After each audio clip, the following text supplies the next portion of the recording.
Good morning, good afternoon, good evening, wherever you are. Welcome to Dumb SEO Questions, episode 261.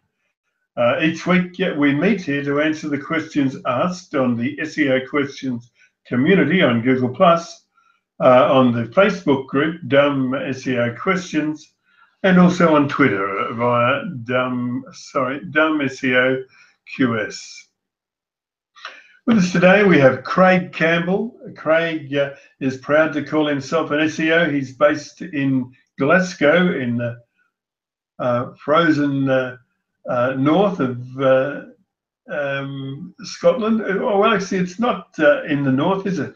I should know that. My grandfather was born in Glasgow.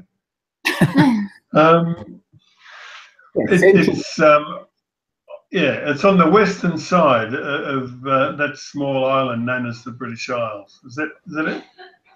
Yeah, that's pretty much where it is, and it is frozen. So, yeah, you're not wrong there. Okay. Malcolm Tong is based in Manchester in the UK. He's also proud to call himself an SEO, an online marketer. Masataki Wasa is webmaster of wasaweb.net. He's also a Google top contributor on the AdSense community. Masataki is based in Wimbledon in London in the UK. On the west coast of the USA, Micah Fisher-Kirchner is head of SEO at zendesk.com.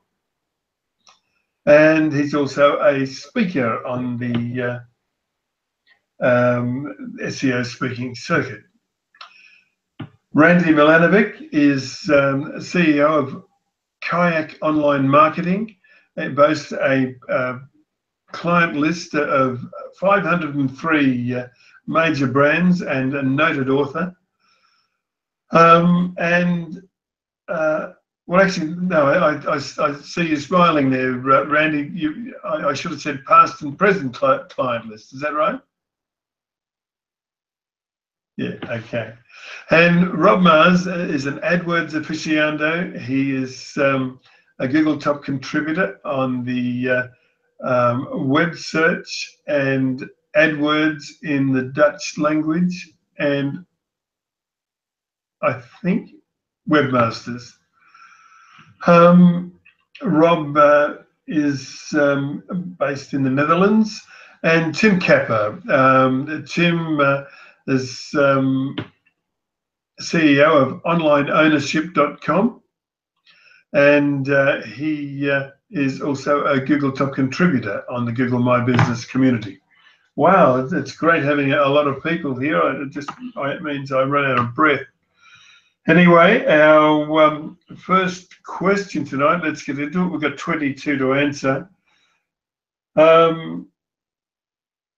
It's titled "Limit with regard to how many redirects can be placed in HT access," and it's asked by Neil Cheeseman, who asked a general question: is there a limit with regard to how many redirects can be placed in HT access when websites change their URL structure, i.e., before significantly affecting website load speed?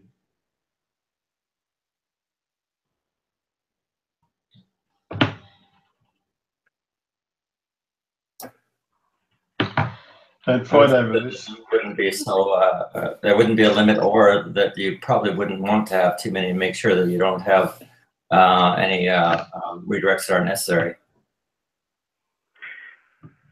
Yeah, I mean, from Google's end, it's usually about 5 hops, but from your own server's end, you're gonna have to put in quite a lot. You might get a dev complain about adding 1 or 2, but really the amount of time added for each individual redirect is not going to be significant. That's where regex comes in fairly handy. You can usually push back that the value that you're going to gain from the redirect is more than the worry about the extra quote unquote time that's being added to a couple of additional redirects.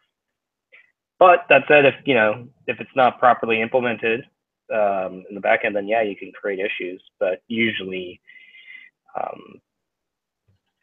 you're gonna have to put a heck of a lot of redirects in if that's gonna be to really hit a problem. The only problem that I could see possibly happening is from Google themselves. I don't know how they would look at a website who has thousands and thousands of redirects, unless it's going to a new domain. You know, that's the same content and they've just switched domains. That's the only way that I could see it being a genuine cause for so many redirects. I just don't know how Google would look unless you told Google that you switched domains. I don't think they'd look at it too kindly if you've got thousands and thousands of redirects. I know they didn't when I had my website years ago with 300,000 redirects. It lasted about a week and then they'd ban it. It just dropped from search, and then I'd have to create a new website and do it all over again. So yeah, that's the only downfall to so many backlinks in the HC access.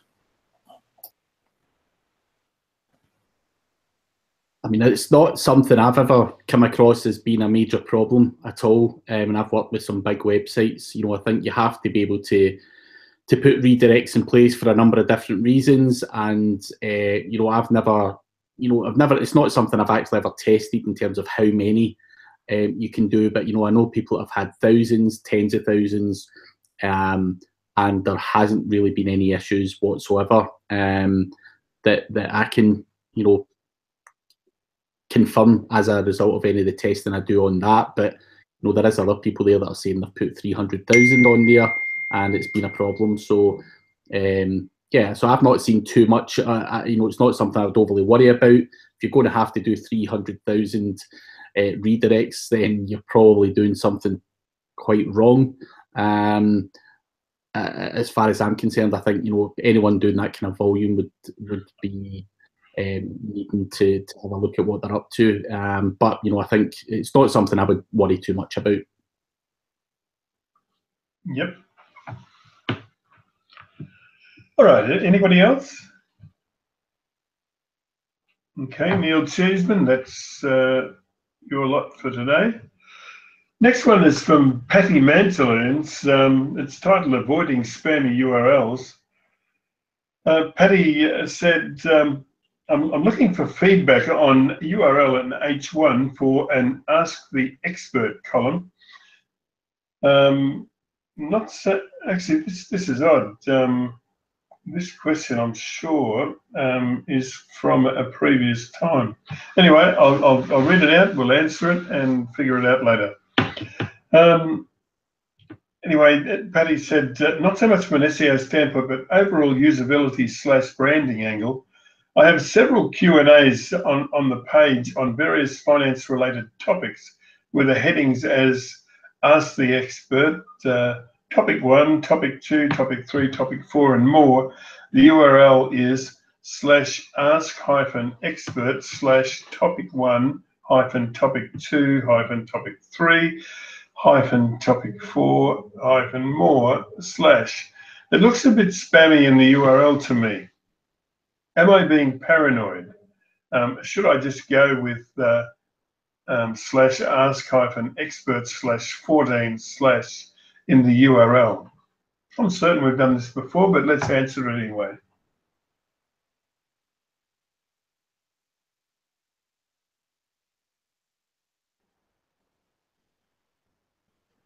From memory, this question was more or less addressed by saying, you know, you needn't be concerned about the URL. The only thing is, if you do make it too spammy, it could have a negative impact on the user experience. People looking at the address bar, if it was just keyword stuffed, then they may look less kindly at the site. I don't think Googlebot could care less what you put in the in the address bar. You choose any URL structure you like. I don't think it has a big bearing. It maybe at one time did, but it certainly doesn't these days really matter what you put in your URL. I think if they were well crafted, they might actually be helpful. True.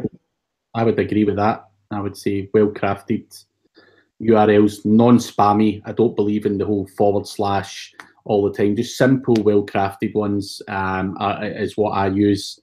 Don't spam it. It's like anchor text or whatever. You want to vary it where possible. Make it. It doesn't always have to be exact as to what the page is. However, well crafted is you've got to put something in it. I do believe that URLs do have, they still are very helpful if done properly.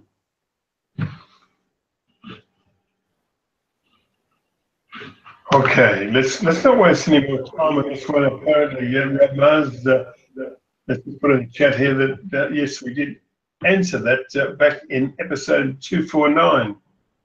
Not sure what went wrong with our software there, but I will ask Dan. Okay. This next one is from Juliana Cronrod. It's on trademark or registered trade name in the title. She said, I'm wondering if there is confirmed correlation with organic click-through ratio or more positive brand perception for a less known, newer brand.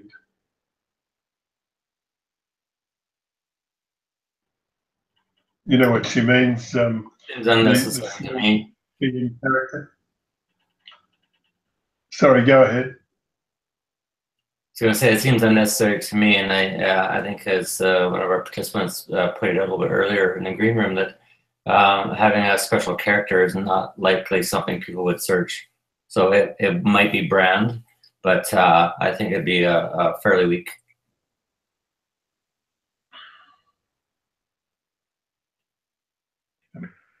Yeah, the only time I've seen it in use is usually to try to help prevent competitors from using the same phrase if they know it's being trademarked or it's restricted, but never seen any kind of data that suggests that having the RRTM is going to actually impact CTR or anything else. I think that'd be within the content of the site. Yeah, but sometimes it's just in terms of having it there might dissuade them from using it. Just an extra effort area. Hey, I'm just saying, like, I know that's what's been noted. I'm not saying it was actually used full in that way, but just a consideration to keep in mind. Okay. All right. And let's move on to the next. All right, this one's titled Writing Codes for Google Structured Data. It's from Travis Collins. He asks, or he says, hello, can anyone help with any useful tools or websites that can teach me more about writing codes for Google Structured Data? I would like to add social profile links and a contact phone number link to make them appear in my business Google's knowledge panel. I have tested the social profile code and it looks correct, but I'm getting errors with the phone number code, and the Google developers page does not provide any troubleshooting. Any help appreciated.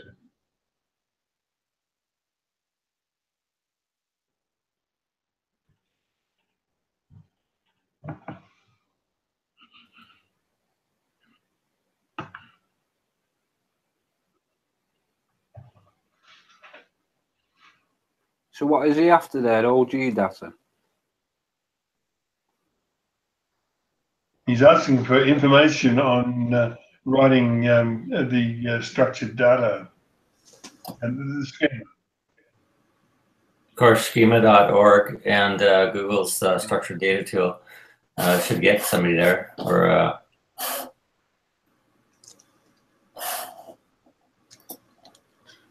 doesn't the telephone number have to be without spaces and with the international dialing code? So if it's let's say the US or Canada, it would be +1, and the number without any spaces. If it's the UK, it's +44, Japan +81, things like that. So there may be issues if he's trying to mark up telephone number as it appears, as as people would read it or write it. I don't know, Tim, do you know? When you add phone number on schema, do you have to use it without spaces and add country code number? No, because you specify country you can specify country. Hang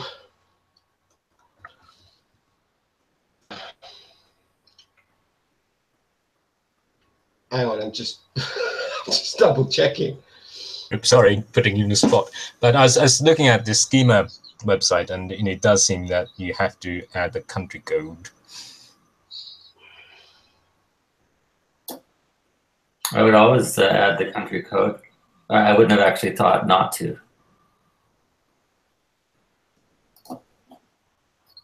Yeah, I think when I did mine a few weeks ago on my new site now, and it did show an error when I didn't put the code. When I didn't put the country code, it showed an error in Google testing tool, in the structured data testing tool. So I think that's a must for the country code now.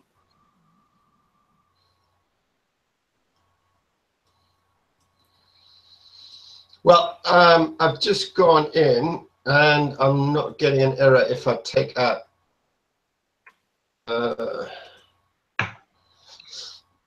so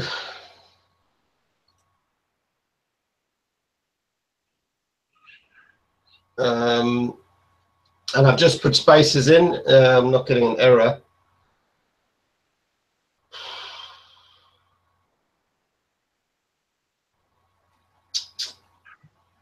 I'm going to say if you're a local business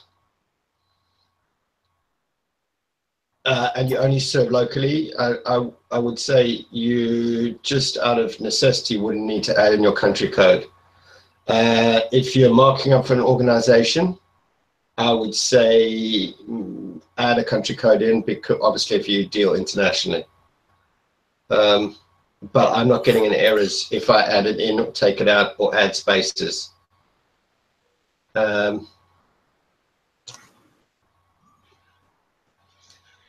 So that would be my takeaway on that.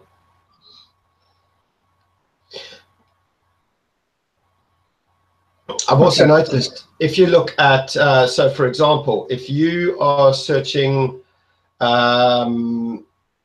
let's say you search for a business in your country and you're looking at the local knowledge panel, it doesn't give the info to you with country code. If you swap to a different country and you search in another country for another business, it provides the country code. So,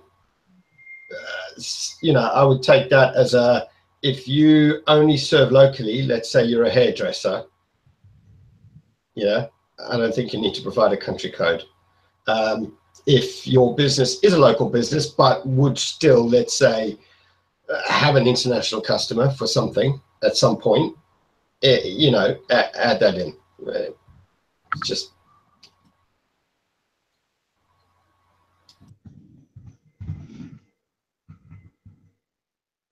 okay. So can we call this one covered or not? I'm going to record that as a yes. Let's move on to the next. This one from Tonmoy Parves. A quick question about an affiliate niche site. He said that if you are building an affiliate niche site, then how would you build links for them, and what is the best method that you guys follow? Link building's not different from niche to niche, whether it's an affiliate website or a local builders. You've still got to get good quality, relevant links, regardless of how you go about getting them. And what's the best method? There is no quick fix or some quick tool that you can just push a button and go and grab all these good links. And obviously you don't go to Fiverr and buy links from there because they're worthless. And I think one of the chaps earlier said, you know, you can spend 500 quid on doing a whole load of garbage that passes no value. Whether you have to go out and schmooze someone over a pint of beer to get a link, or whether you build a relationship with someone to convince them to give you a link, or do something mutually beneficial, or whatever it may be. There's so many different ways of building links, regardless of what name you want to put onto it. A link is a link, and whether it's a text link, an image link, or whatever, you know, they all count. And you want to vary that up. And how people go about it can be anything from outreach to people you know, building relationships with people, building private blog networks, which is a bit sketchy. But you know, there's how do you go about it? There's so many variations and so many answers. People will tell you that it's all white hat, and you know, links come naturally. Post some great content, and if you can do that, you know, on your affiliate product, then great. But if you want to manipulate it as everyone does, then you are going to have to think outside the box and somehow convince people to give you links. And that's where you become creative and you use your brain. How you choose to do it is entirely up to you. And as I say, sometimes it can be done over a beer, building a relationship with someone, you know, offering them some good content or some, you know, value or tips or whatever, and in return they might give you a link. So it's a, you know, a massive subject, but don't think it, you know, there's a different way of doing it for an affiliate niche site. It's just relevance is the most important part, and not going for volume, quality over quantity in all cases is my advice. So yeah, I think what you've got to get out of your head here is affiliate. Take affiliate out of your question and say, how do I build a brilliant niche site? So look, affiliate is your, and you say niche, so I'm assuming you've got a handful of niche products in the same kind of genre.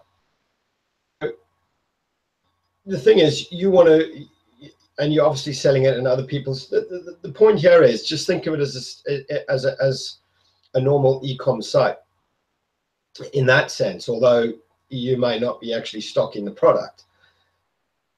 The point is, you want to build the best freaking site for those pink fluffy elephants, and you want to be the best supplier. You want to have the best information.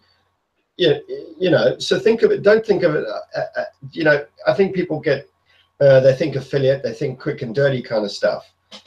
But at the end of the day, think of it as an e-com site where you want to build the best freaking e-commerce site, in the sense that, you know, that provides pink fluffy elephants.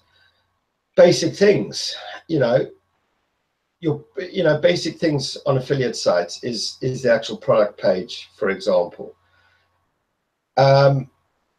Ramp up your images of it. Yeah, don't use stock images that every other freaking idiot out there that is trying to sell that product is using.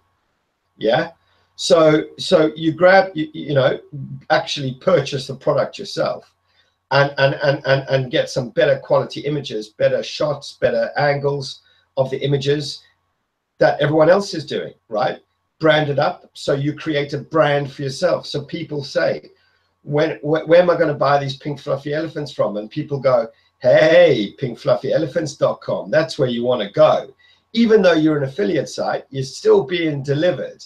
So, you know, my point here is you've got to take us to the, you know, and it depends what you want out of it. But at the end of the day, if you look at this as an e-com site, and I want to make this the best possible place for people that can get that information on that product, etc. You may not be the best on price because obviously being affiliate, you don't have control over that. But, you know, in terms of information, imagery, usage, you know, 101 ways to use a pink freaking fluffy elephant. You know, so take the affiliate out of your thinking and think, how can I make the best possible destination to purchase that product?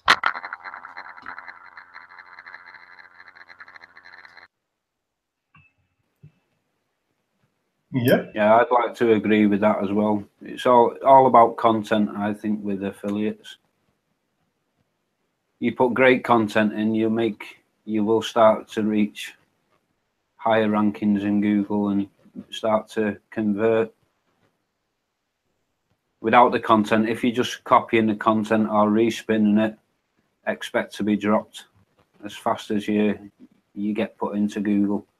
It might last for maybe 5 minutes in Google and then it'll get dropped. I think this conversation actually happens around franchises and whatnot as well, as head office feeds content to the franchise. People don't think that there's a bunch of other people with the same information. As it baffles me that they wouldn't want to customize it or personalize it for their customers or their business or their region. Yeah, I see that with hotels, you know. I see that with hotels so many times. Head office sends out a press release on an idea that they're coming up with a new package, a new kind of, you know, and then all of a sudden all the hotels within the group start just literally publishing it word. I'm like, no guys, you know what I mean? You got to put your own spin on it, your own location into it, add in what you can provide from your actual hotel, you know. Yeah, you see it all the time. It's too easy to do. It's, you know, it's not understanding it and just copy and pasting, isn't it? It's regurgitating. There's no personalization. So one of the biggest fails they could ever have. Yeah.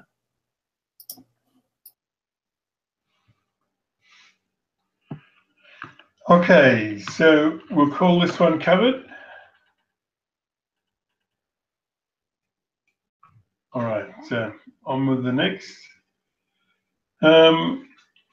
Question from Andres Philippe Echevarria Haneo. It's titled, How do I know if we were penalized? Andres said, hey guys, I think you can help me with this. 3 days ago, we were on a 4th position first page for Cyber Monday. Somebody quickly tell me, have we answered this question back on in an earlier time, back on about 10 episodes ago? I think I know what's happened here. Nobody recognise it? Maybe I'm jumping the gun. Right, I'll finish the question, we'll answer it, and we'll try and figure it out later.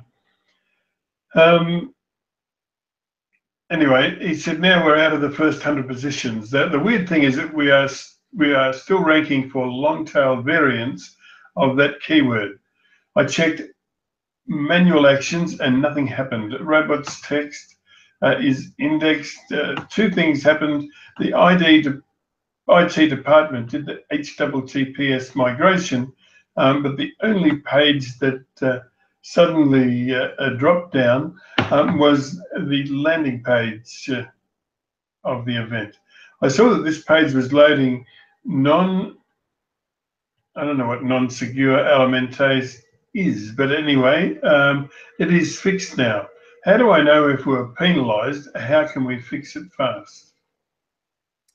I mean, what I would recommend you do, it's obviously very hard to answer a question accurately when you don't see the website.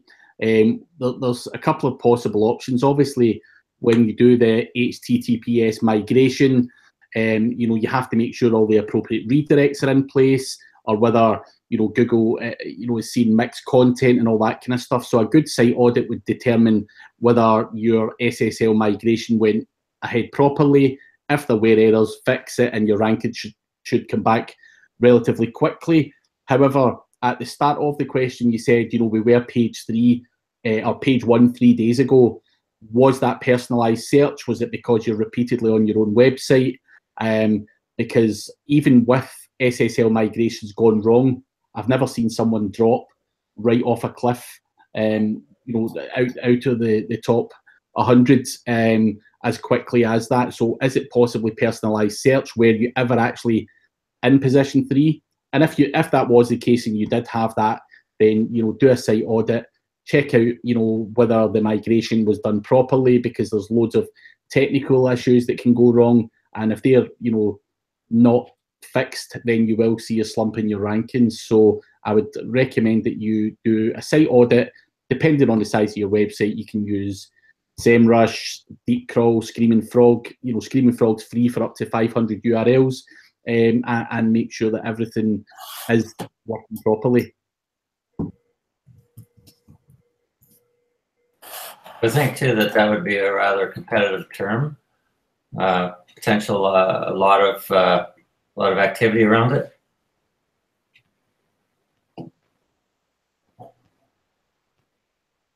Yeah, I think if there was any problems, then you would have got a manual action within a Search Console.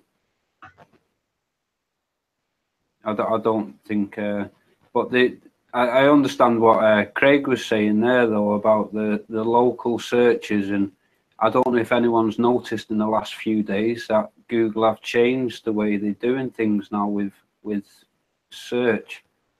Like now, if I search google.com, I'm still getting local results in the UK from google.com. It just won't let me go to google.com. I have to actually search USA now to get USA results. I don't know if anyone else has noticed that. Yeah, even if you change the country TLD, the location stays the same. So you essentially have to add, is it, what's the location one? So parameter, is it GL? Yeah, GL equals, then it will switch. If you type in what? I didn't know that. I didn't know that. I've been looking at it the last few days. Yeah, so, you know, if you go to, let's say, google.com, at the bottom of the screen, it will still say, if in the UK, to say United Kingdom. Yeah. So what you have to do is then go to the address bar, add question mark parameter, and then as Micah wrote in the chat, put GL equals. What would be GL for the US, Mike? I haven't had to use that. I'm using that for Japan. So I've been adding GL equals JP. Yeah, there's nothing very much relevant outside the US anyway, so we don't really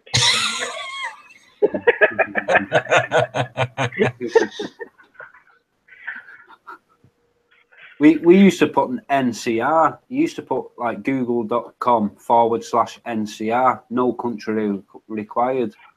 But even that's not working anymore. I will try that GL, and hopefully that'll start getting me results for me, you know, for me clients in the US. Because at the moment I couldn't work out their rankings. Yeah, and Tim's done it. It may not always work. So I think there might be a setting, if I recall. I'd have to take a look at the announcement again. Yeah.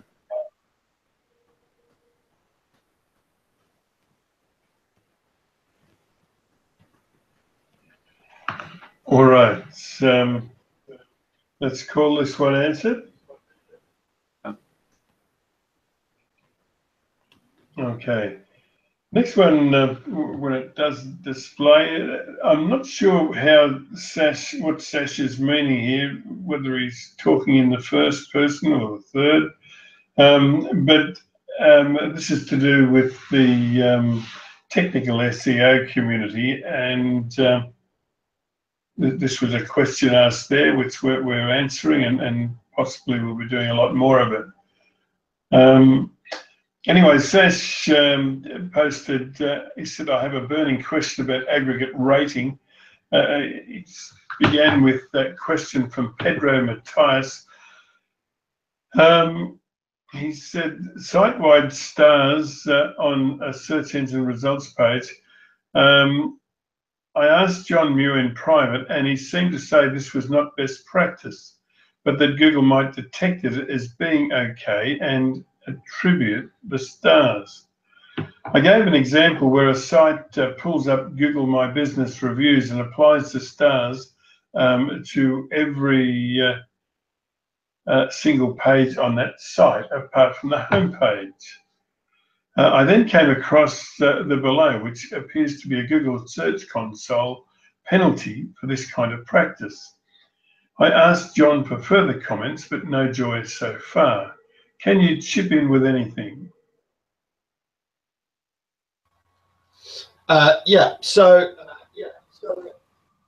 in theory,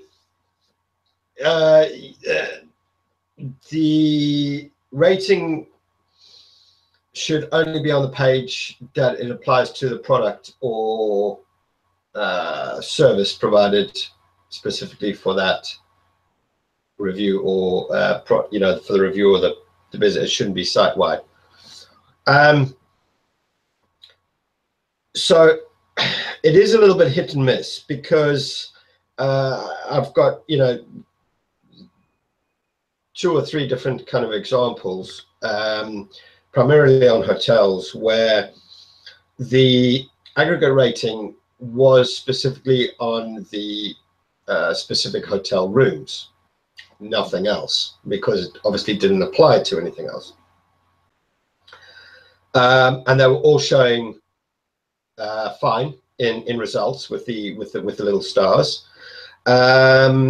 Then one of the developers got a bit over enthusiastic, and all of a sudden these were on every page. And the only time I actually noticed or picked up that there was an issue was when all of a sudden the aggregate rating was not displaying on the actual hotel rooms pages. And a quick check on that was, yeah, in fact, that it was because they had been applied site-wide. Same again, removed them site-wide, back to just the hotels. It did take a little while, probably, a couple of, probably a month and a half before the other pages were revisited, all of them in some total, and they returned back into the search results.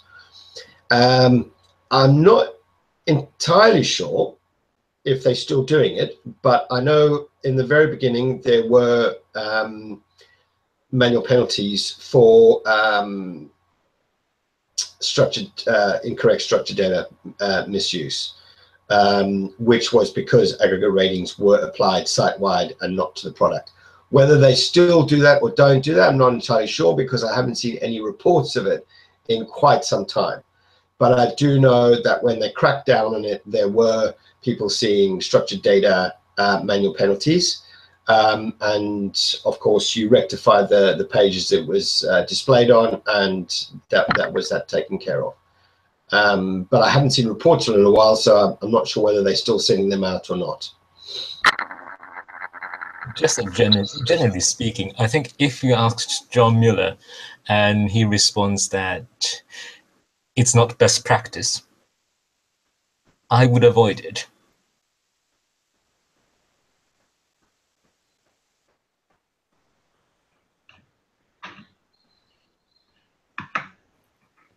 It might be okay. Yeah, I agree with Might that. is the operative word here. It might not be. I mean, I think you're really in that. I think that's a risky thing to do, because it's not best practice. It might be okay, but I think you can infer that it might not be okay. And so it depends how much risk you're willing to take from perceived rewards that you gain from doing this. And to me, it doesn't. I don't think it adds up, as it were. They do come back. So If you wanted to go down the road, you could test it. And if you get a structured data penalty, then you've got you've got the definite answer then, and then you can reverse. But like I said, depending on the size of the site, Googlebot needs to go through the entire site to verify that they've been removed. So it does take a little while for that to return.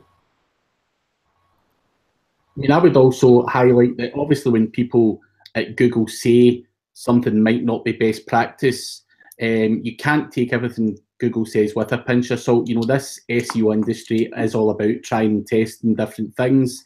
And obviously Google don't want people manipulating their system. So when Google says it's not best practice, the chances are it probably, I would think the reverse of the other chap there.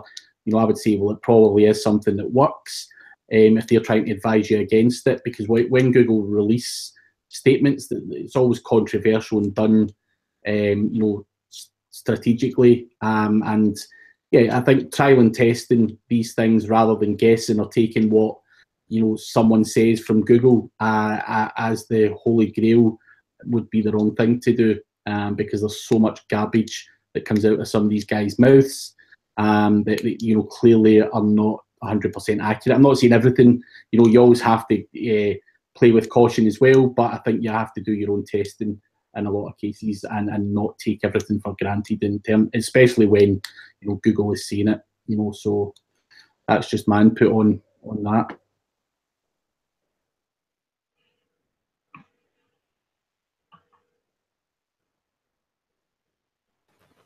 He didn't actually mention if they duplicate reviews, did he? In his question, he just said that they're on different pages, but he didn't say that they duplicate one.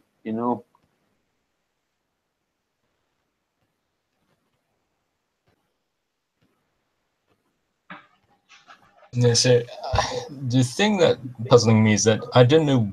So this is a business which has a Google My Business page that attracts reviews, and he wants to put the aggregate rating on every page except the home page.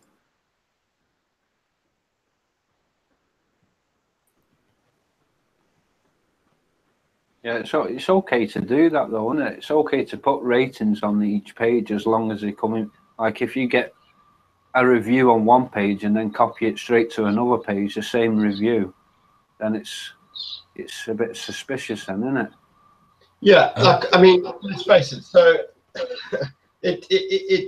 from Google's point of view, it doesn't make frickin' sense. So you're a plumber,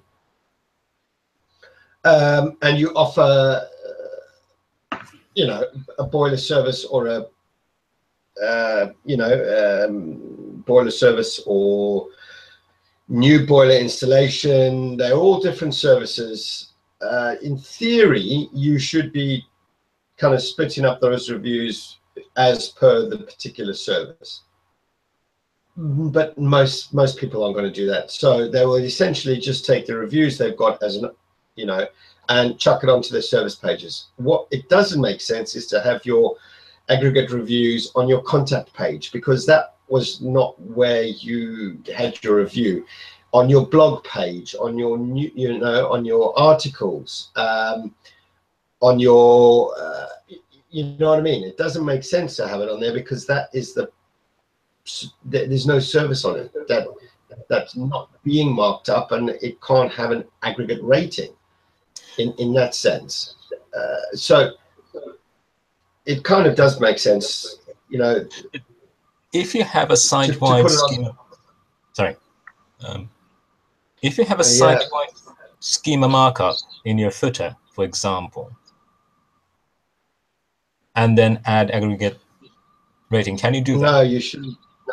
No, you shouldn't. No. Well, so the first problem that's going to come up is the minute because he's talking about the GMB. So the minute he gets a new review, and reviews are flying these days, because anytime any person goes in, you get a push notification to add a review. I mean, literally reviews are going mental. But let's say, but the minute someone goes in and adds a new review, you've literally got to go and change your aggregate rating, because it will be different to the embedded map or whatever that you're pulling them from, unless he's using a plugin, I suppose, which updates automatically. Then I suppose, but even so, you still want to be, yeah. So in my, as I understand it, the only place that makes sense to have this aggregate rating for the whole business is actually the homepage. You could have it the homepage and the service pages. Yeah, but also you could have tutorials as well. Tutorials and things like that work for ratings as well, and products. Yeah, but your product shouldn't be the entire business's rating. No. The product page should just be that individual product's reviews.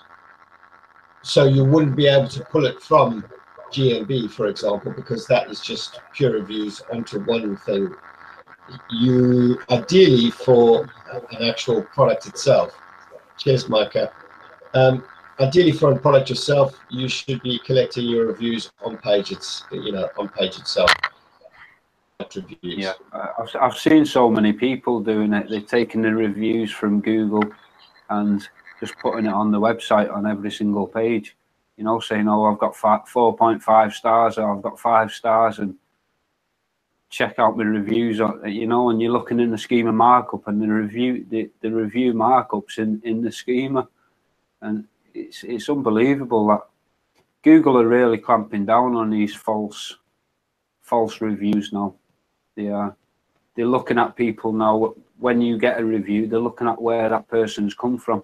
If they've clicked on your review direct, then it makes it look a little bit suspicious, you know, like if they're using Flipper or software like that automatically, where you can just send it out to 1 million emails, and as soon as they click that link, it automatically comes up with a 5-star rating. So all they have to do is click send, you know, and then they've given the rating. Google are really clamping down on it now, on these fake reviews, because I think they are using reviews highly in ranking a website. It's up there in one of the ranking factors. It is. Yeah, I hope you don't mind me butting in, Malcolm, and I normally don't. It's just that I think that you're giving Google too much credit here. The problems with Google My Business and spam and so on are well known, and you know they're really not that much in control that they would be concerned. Yeah, I don't think they are at the moment. They're not where they want to be, but they're definitely improving. Yeah, like if you haven't had a review for the last 2 years and then all of a sudden you get 500 in one day, they're gonna ask questions about that. Yeah, but you've got people who'll drip feed them on behind proxies and all that kind of stuff, and do it a little bit clever to remain off the radar. And I think obviously Google will flag up something 500, but you can certainly get away with drip feeding them on and making them look natural. Yeah. And I think that's the key. And people are out there are you know, people are becoming wiser, and they'll always find ways around things, and using proxies and all that stuff will help. Yeah. Yeah, there's always going to be ways to cheat it, but if you found out it's not, I don't know. I feel like it'd be cheating myself by putting fake reviews. You've got to either join them or be left behind. You know, people are doing it all the time. I don't particularly do it for myself. I've only got 3 reviews, but so if anyone wants to give me one, feel free. But no, I don't. You know, I'm not a believer, and there's no point in cheating as such. But you know, for a client, sometimes you've got to push the boundaries, and if you have to cheat a little bit, then so be it. If everyone else is getting away with it. Tim, you'll like this, but the last time I paid for a review about myself was back in the day before I was married, and I paid a girl to write that Jim Monroe is good value in the ladies' toilet wall. You know, it was very. Did you get much business? That was before I figured out, you know, I mean, I didn't graph it.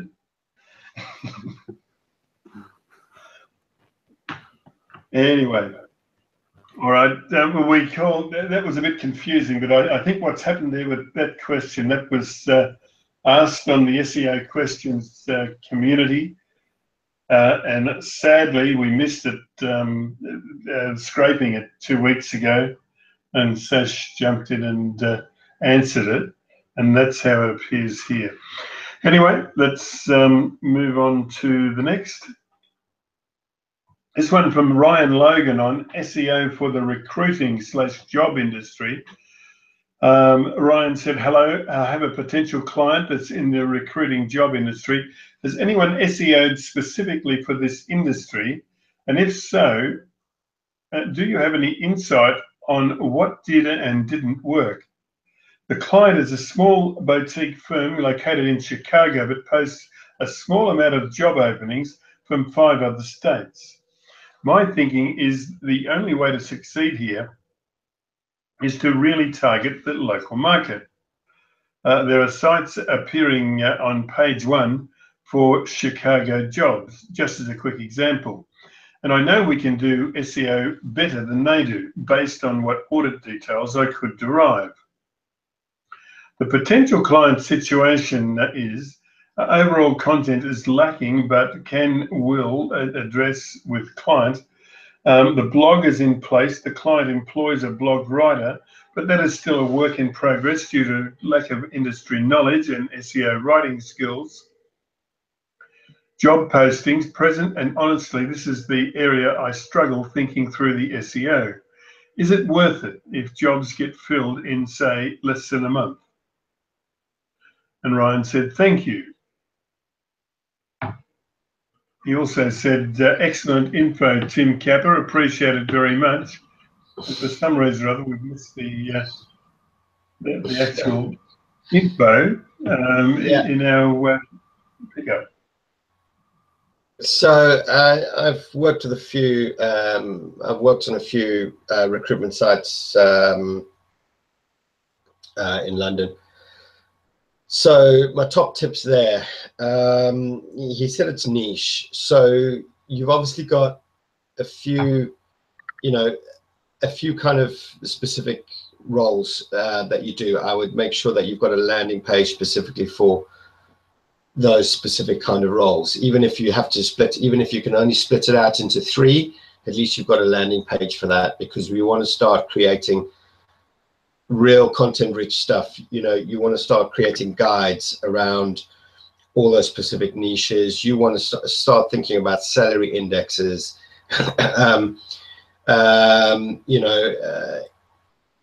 updating any information that comes in on these things. Obviously, if it's in the mainstream media, you want to update. You really want to become the go-to kind of guy for those specific roles. So if you can split out, I know you said it's niche, I don't know what it is, but if you can split it out into 3 landing pages where you obviously show those specific niche jobs that are available to that. Then of course, content, especially because you're competing against the big online job sites out there. You really need to go big on your content. Work on your guides, interview tips, salary indexes. Just really go to town on it.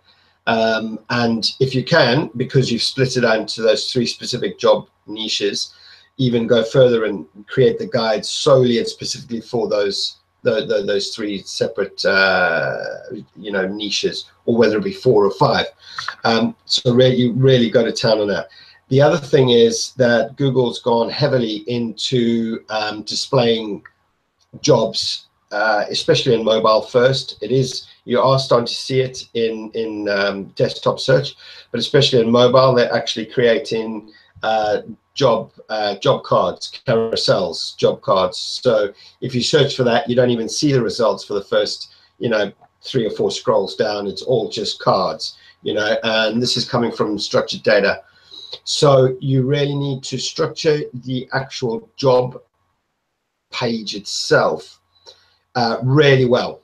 So it provides all the information, when the job was posted, when it starts, what is the title, brief description of it, salary, educational requirements, and then you can give the broader usual agency bluff to it. Oh, my client blah blah blah is looking for.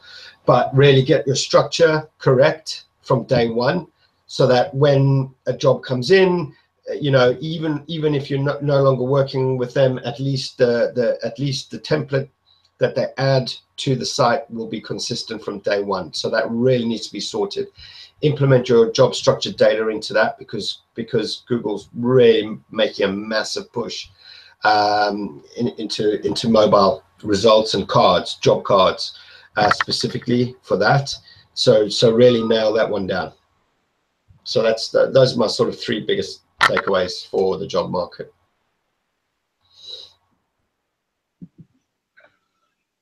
Thank you, Tim. What I was going to say there as well is just one other quick thing that people often miss. I've dealt with a couple of recruitment people in the past as well, and a lot of these recruiters, when they're posting jobs and stuff like that, depending on what you're going to rank for and what your pages you're going to use to rank well, what they had was job templates that they fired out on their website and onto 10 or 15 other job boards and whatnot. And obviously that can create a lot of duplicate content, because if a job board gets crawled and indexed before your website, then you're going to have duplicate content issues. So you do need to be aware of all that kind of stuff as well, and yeah, just look after that side so you're not wasting too much time, getting penalised for hard work and effort that you're actually putting in.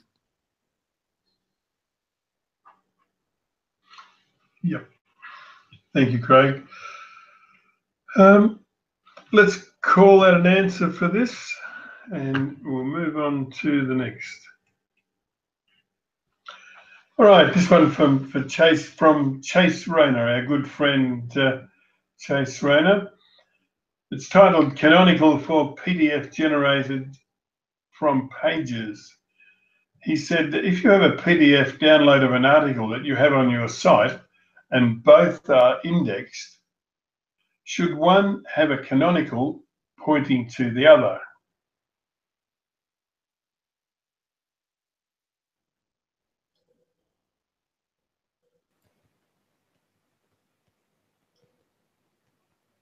It's a good question.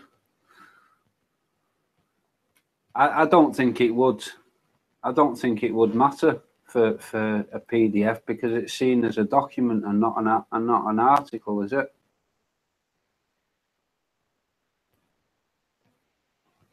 He's just said, yeah, an article that's already on the site, and he makes a PDF of it. A PDF from it. And both get indexed. That's unusual. I mean, Okay. So this would be my answer.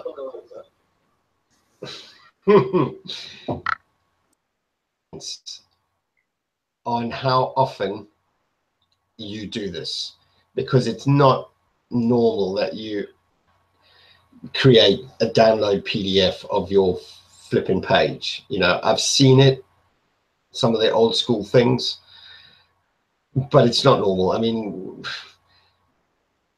if this was a 1 or 2 occasion on the site where you thought your article was so brilliant that you want to allow people the option to download it in a PDF, then I wouldn't bother. Google's going to figure, they understand. Google's going to figure out, okay, this is just a PDF of this page.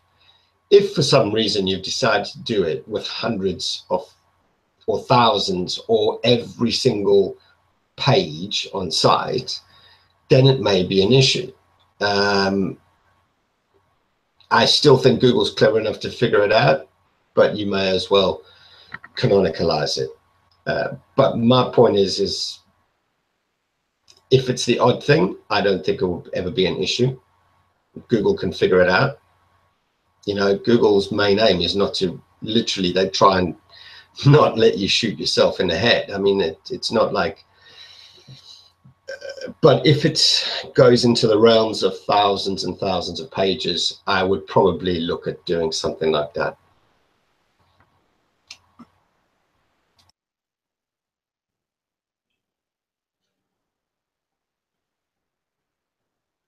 Okay, anybody else? Yeah, does anyone know if Google actually does crawl through PDFs?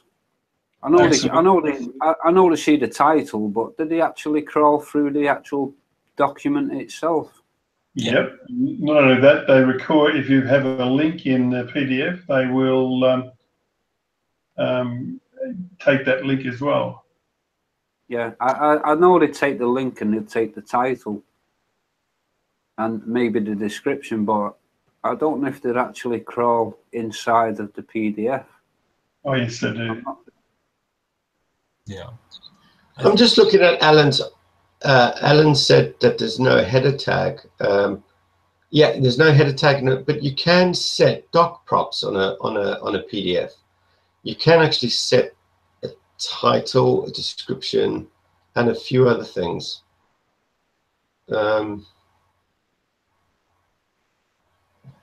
Yeah. I suppose PDF's good for printing, you know, so that you can print your articles out onto paper. Because some websites, they're still not ready for printing. You know, they're not printable pages on the websites. So I suppose PDF would be a good way, so you can allow printing of your articles onto paper.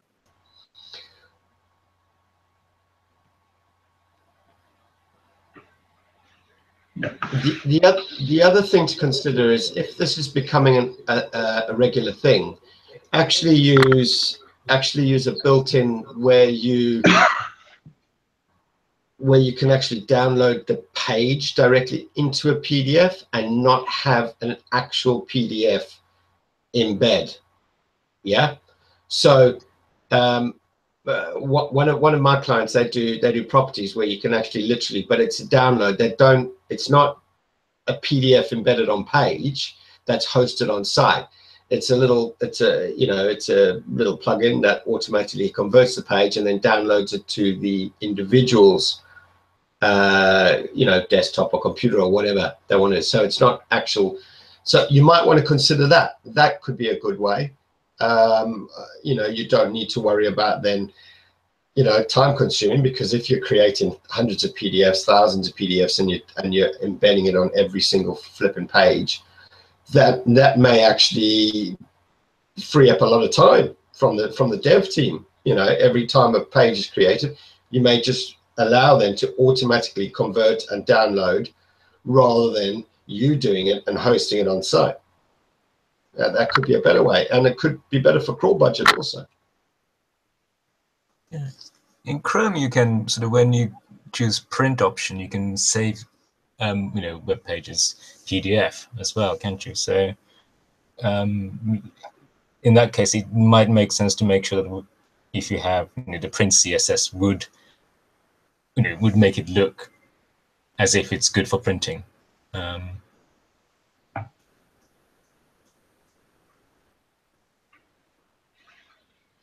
Okay, let's call it an answer unless anybody else wants to add something.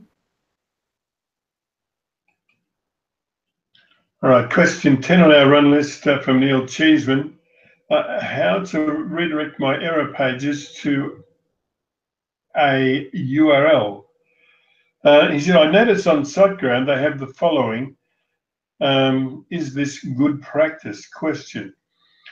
How to direct my error pages to a URL. In case you don't want to use custom error pages and you prefer to redirect them to another website or to your homepage, you can use the error document directive to achieve this. For example, don't try this at home, kids, but he said if you wish to redirect the 404 file not found errors to http //domainname.com, you should add this line to your htaccess file. And he gives the htaccess code. Well, look, to me, I think it's crazy to be redirecting all 404s to the homepage. Does anybody disagree with that? For me, it depends what the value of the page is, what you're redirecting, and if it's got any weight or any juice within that page that's no longer available. If it has got redirects, if it's got backlinks to that page that's no longer available, then it's worth creating something that's going to take over that juice. So I don't know about 404. I think I'd do 301 to redirect for juice. But if you haven't got nothing relevant at all, then I'd do, is it 410? No, what he said here, Malcolm, is, for example, if you wish to redirect the 404 call to the site's homepage, that's what he said, and he's given instructions on how to add this line to your homepage. But basically, what he's saying is, in case of a file not found, redirect to the homepage. Well, that's not going to help him with Googlebot. Googlebot won't like that, will they? No, they're okay. They are okay with it. I do exactly the same thing. But I use Nginx, so I do 301s redirect to the homepage. If anything's not available, it'll just automatically go to the homepage. But I keep on top of my files and everything that's involved in my website. If something's going to be 404, then I'll go and tell Google before they come and find out. I'll just go and remove it from Google within Search Console. The thing that I'd say, I mean, if this is a 404, it's by definition not in the link graph, and by definition has no link value. But there might still be backlinks going to that from another website. But so there might still be some juice. Yes. But the header response is 404. So that knocks it out, right, from the link graph. So there are two situations. I think in this instance, the page is not there. So when he's saying redirect, it's not a 301 redirect. He's saying that the header response is 404, but the error document for 404 happens to be the home page. That's what I think Neil is referring to in this instance. So that's a different situation from someone redirecting a non-existent or a page that no longer exists with a 301 to the home page. But Rob in the chat mentioned that if 301 goes to the home page, then that will be seen as 404, probably a soft 404.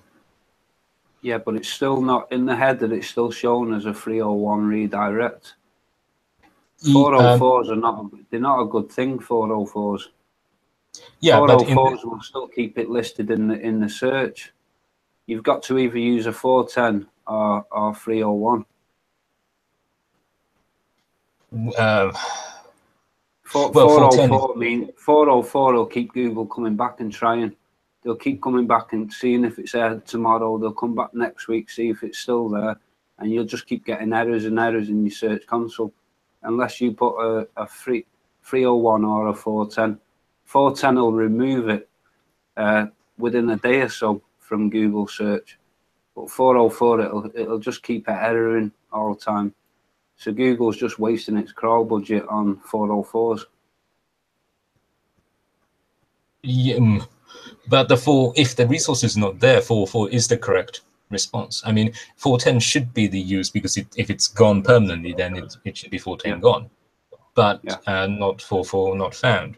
But unless you have sort of enormous amounts of 404s, I don't really think that matters. I mean, it clogs up your search console and looks messy, but I don't think it really matters that much.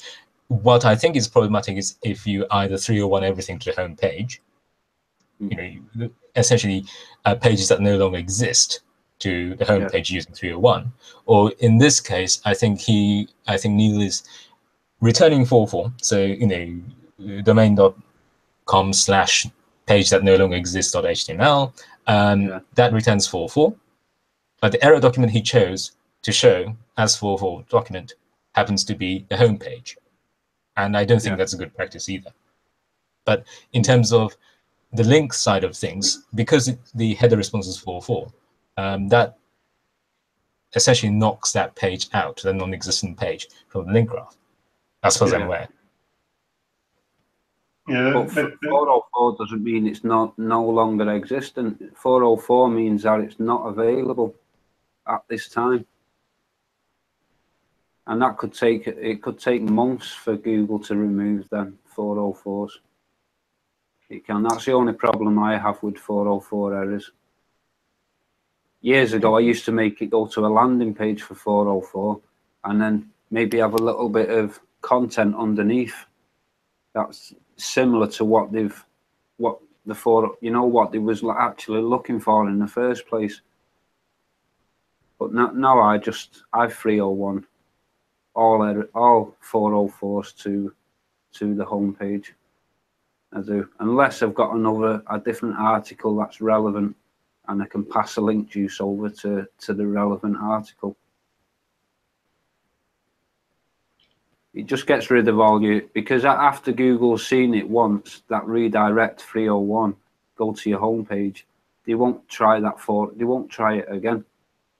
The old broken link, they won't try it again. They'll try it once and they'll see, oh, he's got rid of it, and he's put it to his home page. So as long as your home page is relevant in a degree to the 404, then it shouldn't really matter. It shouldn't put in a 301. This argument comes up so much. Well, it certainly comes up with me. Can we at least agree that in the case of a file not found, that's, you know, then there's no point having a 404 be the home page, because no link value will be passed on to the home page. Because on encountering the header response 404, everything stops at that point. The file does not exist, therefore there's nothing from the. It doesn't matter if there's 50 million backlinks from Amazon.org. The value to the home page is absolutely zero from a 404. Can we agree on that?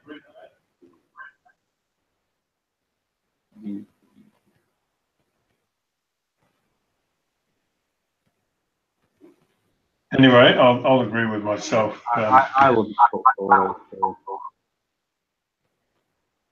I would also agree with yourself in that respect. You know, there's no point in putting people back to a homepage or whatever. You know, and I think this debate about it is madness. If I'm being honest, you know, if you've got a product, for example, that, you know, is discontinued or whatever, you know, put a 301 redirect onto the next available product. You know, you want to pass value to that, but doing it to your homepage when it passes no value is just a waste of time, as far as I'm concerned.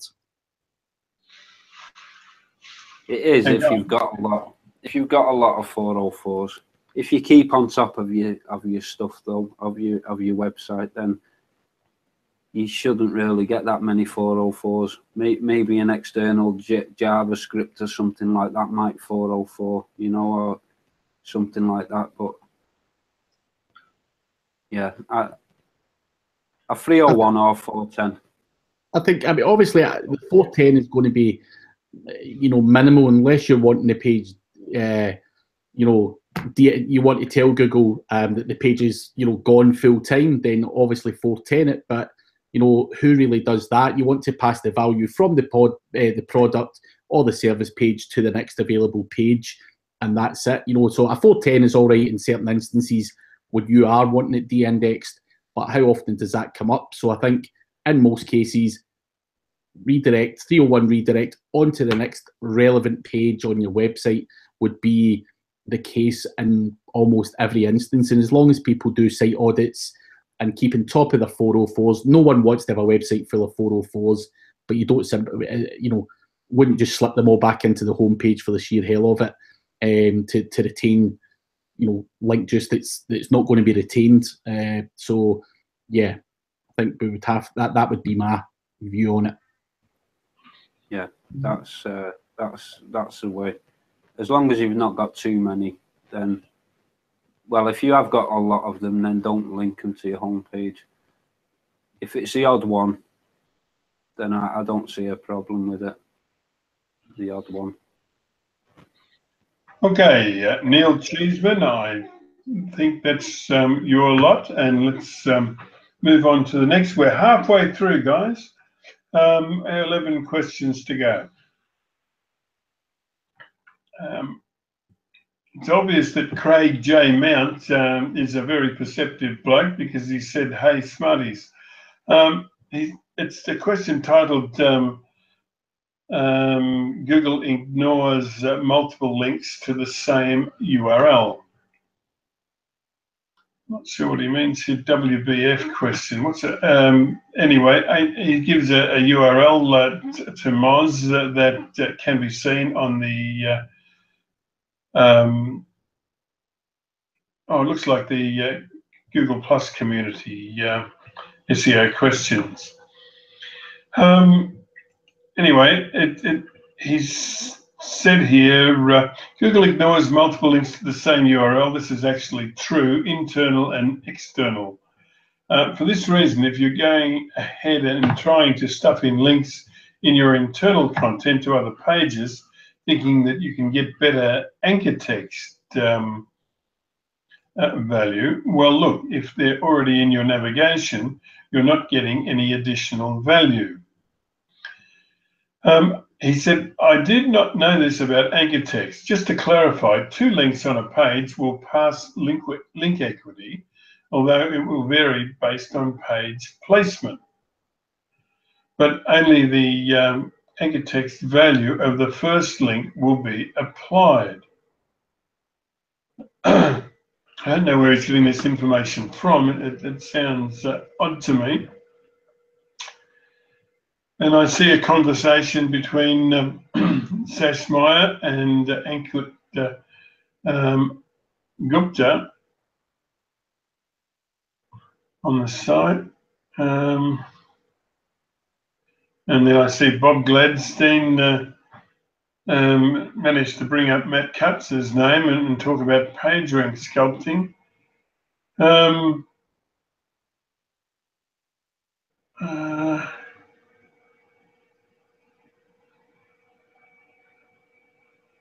All right. Well, I don't know if it's our role to discuss whether Google ignores multiple links to the same URL, but I'll be guided by you guys. But I think giving the example of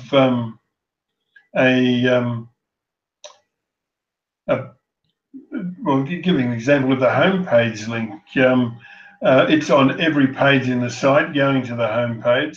Google doesn't ignore that that link going to the homepage just because it's got 20,000 or 50,000 links going to the same URL. because you know that's a powerful link. It's a link which defines the homepage of the site. Yeah. Oh, thanks, Mr. I don't know what it means by multiple link. What does it mean? Like different text, different link text, or actual different links that are redirecting to the same link? I don't know what he actually means there.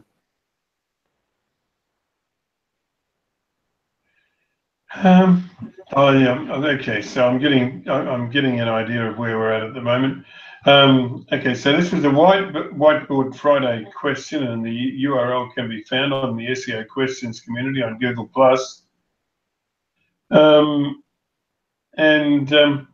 Look, all sorts of things come out of Moz, some good, some bad, some absolutely horrible. That's in my opinion. You guys might have another one. But I don't know that the statement is actually true, so I won't tweet it. What do you guys think?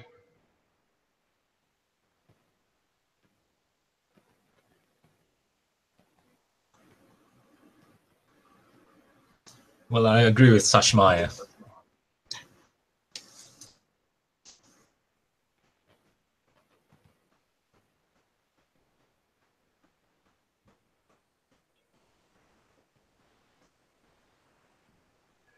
All right, let's move on from that. I can't see a lot of value in us talking about something we can't guarantee. I'm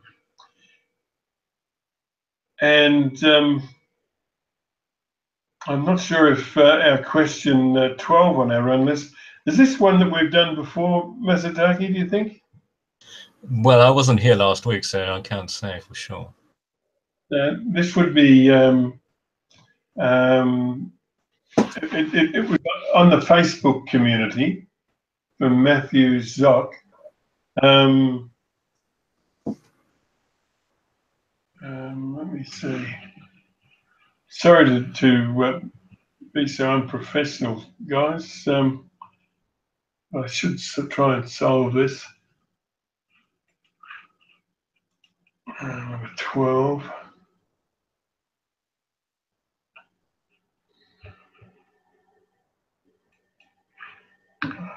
Just take me a second to see it. There it is.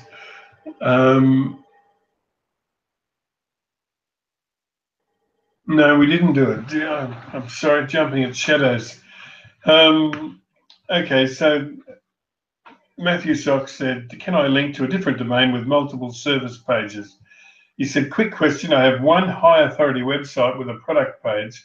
Can I link to a different domain, but multiple service pages? For example, domain1.com/service. This goes hand in hand with domain2.com/service, domain2.com/service2, domain2.com/service3, and domain2.com/service4.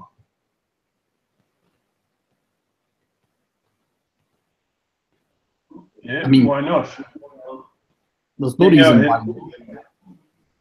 But you know, what would be the purpose of linking to all four? Is it for user experience, or do you think you're going to be, you know, boosting all 4 pages, or you know, what is the thought process here? Certainly from a user experience, it would probably irritate me slightly, as Alan has said there, and you know, certainly in terms of, you know, link juice or whatever, you know, one link's enough. You don't have to have it linking to every page on there.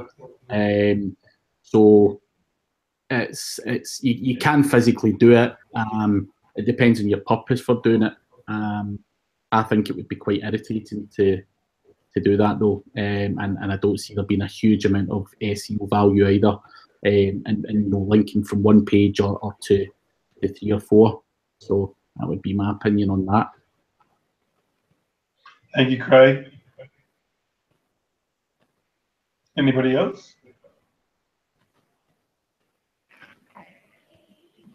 No, I'd guide those reading this or watching it at a later time to have a look at the three responses from Kim Krausberg, Doc Sheldon, and Alan Blowice on the Dumb SEO Questions Facebook community. And it seems like he's trying to create. It seems like he's trying to create a network, doesn't it, within his own site?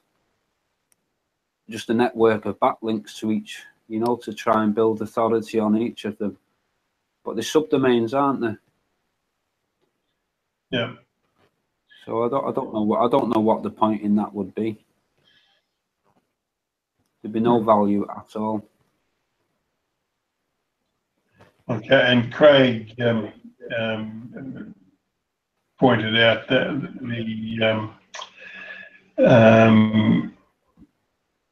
the folly of following that path.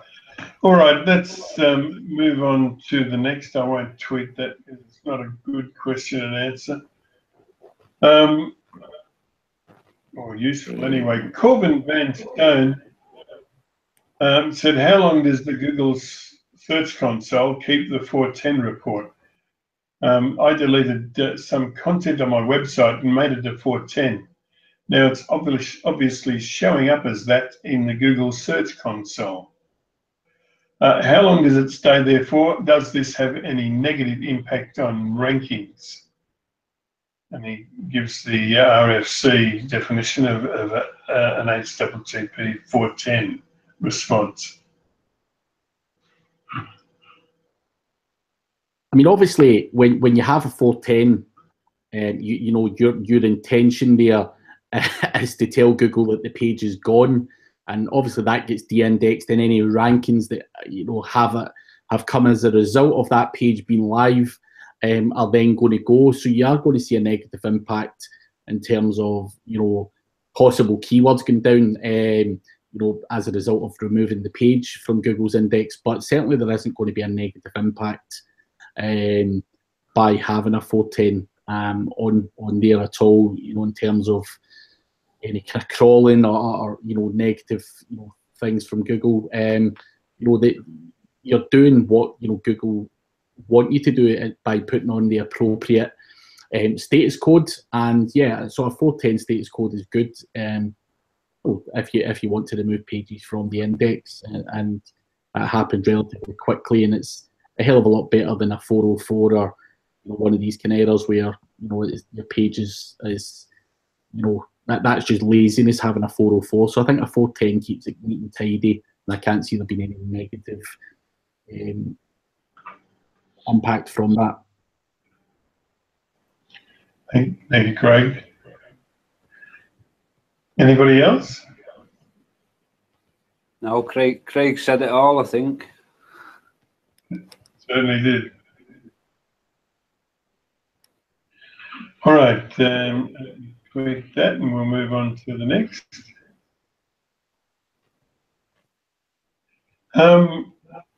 Tyler Williams said, I have a ton of links from nmsrv.com. He said, in the Search Console, I have a ton of links from nmsrv.com. Is this similar to in analytics, where instead of search queries, it just says other? Is this just links from my DNS company, or are they vanity URLs, etc.? I'm a little lost on what this is and appreciate any help.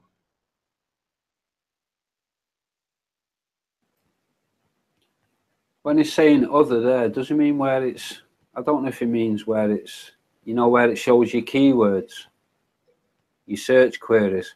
I know that now if you're logged in with Chrome, then Google doesn't record your search term anymore. I don't know if you've noticed that. It's been going on for a few years now.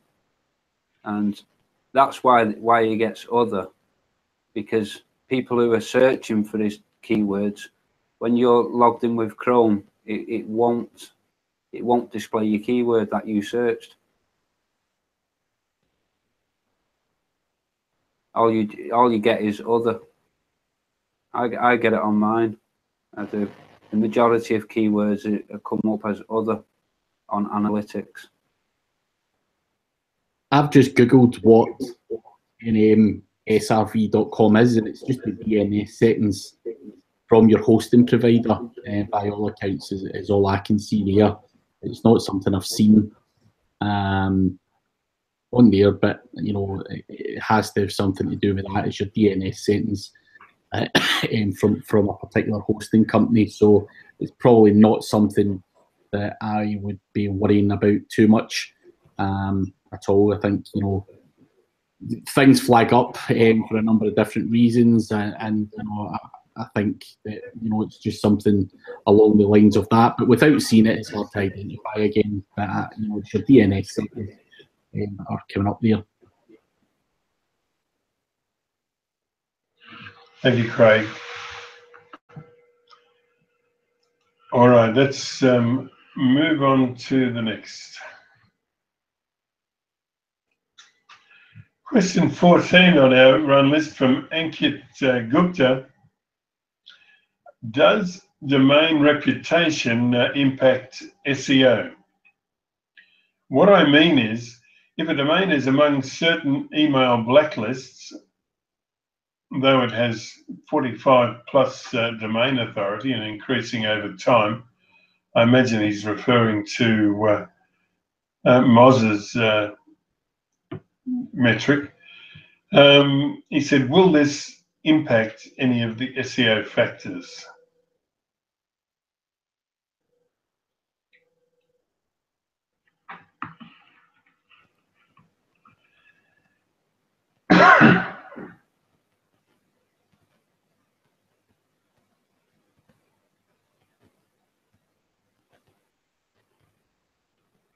I'm going to say that having a user blacklisted, or maybe even the entire mail server of the domain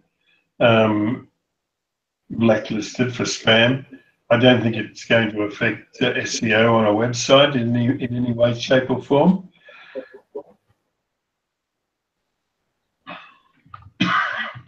Does anybody disagree with that? Excuse me. I mean, it's not something I've actually tried and tested. I'm pretty sure I would probably disagree if I had to be pushed for an answer, though. You know, if there's such a thing as a good spammer, you know, a lot of people tend to spam from Gmail addresses and whatnot, and you know, it's not something I look into. You know, I'm not a spammer, and as I say, it's not something I've tried and tested. But I would imagine your email address is, you know, on the kind of email blacklists and whatnot, I would probably think it may impact your SEO, and which is why, you know, the good spammers are using Gmails and other things to send their spam out, just to keep everything clean on their domain name. But you know, that's just an opinion. It's not something that comes with any substance or trial or whatever. So I would just say that's just my thought on it. Yeah, I think that as well. I think that it would have a negative effect, especially if it's got the domain authority from Moz. It doesn't mean nothing to Google, you know. So if he's got blacklisted domains, it depends where they're blacklisted from. If it's Google that's actually blacklisted in Gmail, then I'd suppose that they will actually look at his domain and they'll want to know more about the domain that they've blacklisted. I can't see him ranking high if he's got blacklisted domains for spam email. I can't see that. Nah, I would agree with you there. I can't see Google rewarding that in any way or not taking it into contention. You know, common sense would tell you, you know, and I think a lot of things are, you know, when you're looking at ranking factors, you know, fast loading websites with good click-through rate, great content, some relative, you know, good links is going to rank well. You know, it's Google want to see good things in a number of different places, and you know, when you're starting to be seen as a spammer and stuff, I can't see how it wouldn't be providing some form of negative impact. But I think we also have to be mindful that, and I think Jim said earlier, Google isn't actually that clever. People give it way more credit than they actually deserve, and I think they are becoming, they're improving all the time. However, I'm not sure. It's a grey area, this one. I'm not sure how, if I'm being giving Google too much credit, if you like, by thinking they would give that a negative impact. I'm not sure they are that clever, but as I say, I would always play on the edge of caution anyway, and you give them the benefit of the doubt. I think this will have a negative impact. Yeah, and don't use your domain for spamming. It's a lesson.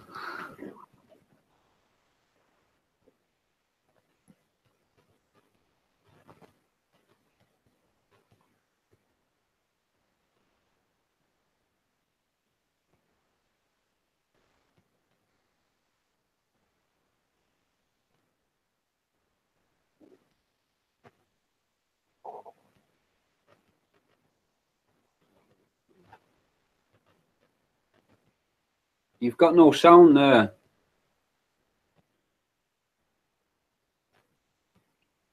Thank you, Malcolm.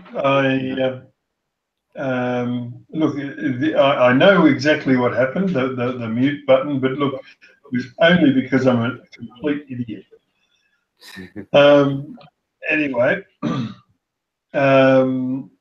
let's try again. Rakesh Sankara asked a question titled, "How to check canonical URLs on a website. Do I have to use tools or can I check it manually? Can I check in Google Webmaster, Google Search Console as well?" For me, it depends how many canonical links or URLs he's got. If it's not too many, then I just view the source and search canonical, and if it's there, it'll show up. Just depends how many links he's got. If he's got a few 100,000 links, then you don't want to be right-clicking and viewing source on every single one of them. I'm not sure if there's a tool to do it, though.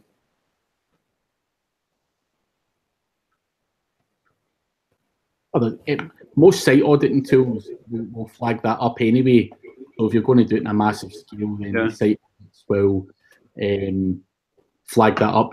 Scheming Frog, SEMrush, all of the usual ones I mentioned earlier can be used to identify those, and it's common sense to have them on there anyway. And yeah, so make sure they are in place. And certainly, Malcolm, as Malcolm says, you don't want to be right-clicking viewing source and checking that. It'll take you a few years to get through some websites that I've seen out there. So make your life easier, use the appropriate tools, and pass it on to your dev or even yourself to put these in place. Thank you, Craig. You're not just a pretty face. I've just done a quick search of it. I don't know if I can post this link into here. It's called SEOreviewtools.com. Canonical URL location checker. I don't know if I can post it in here, can I? Look, not without the panelist report, you can't post it, but Masataki might do it for you. He can post a link with the panelist report. Next week I'll have these ready for you guys. If you'd like to come back again, and we haven't scared you away with my ineptness and the clumsiness and all of my mistakes. Masataki, if you put the link in the chat, Malcolm, I'm sure Masataki will put it on the questions side. All right. I've not actually tried this tool, so I don't know how it is. But I've just a quick search came up with that, so came up number one. It must have some relevance. Yeah. All right. This one, Sam Monvoyed asked a question titled "Low-cost type of links to build a large e-commerce website.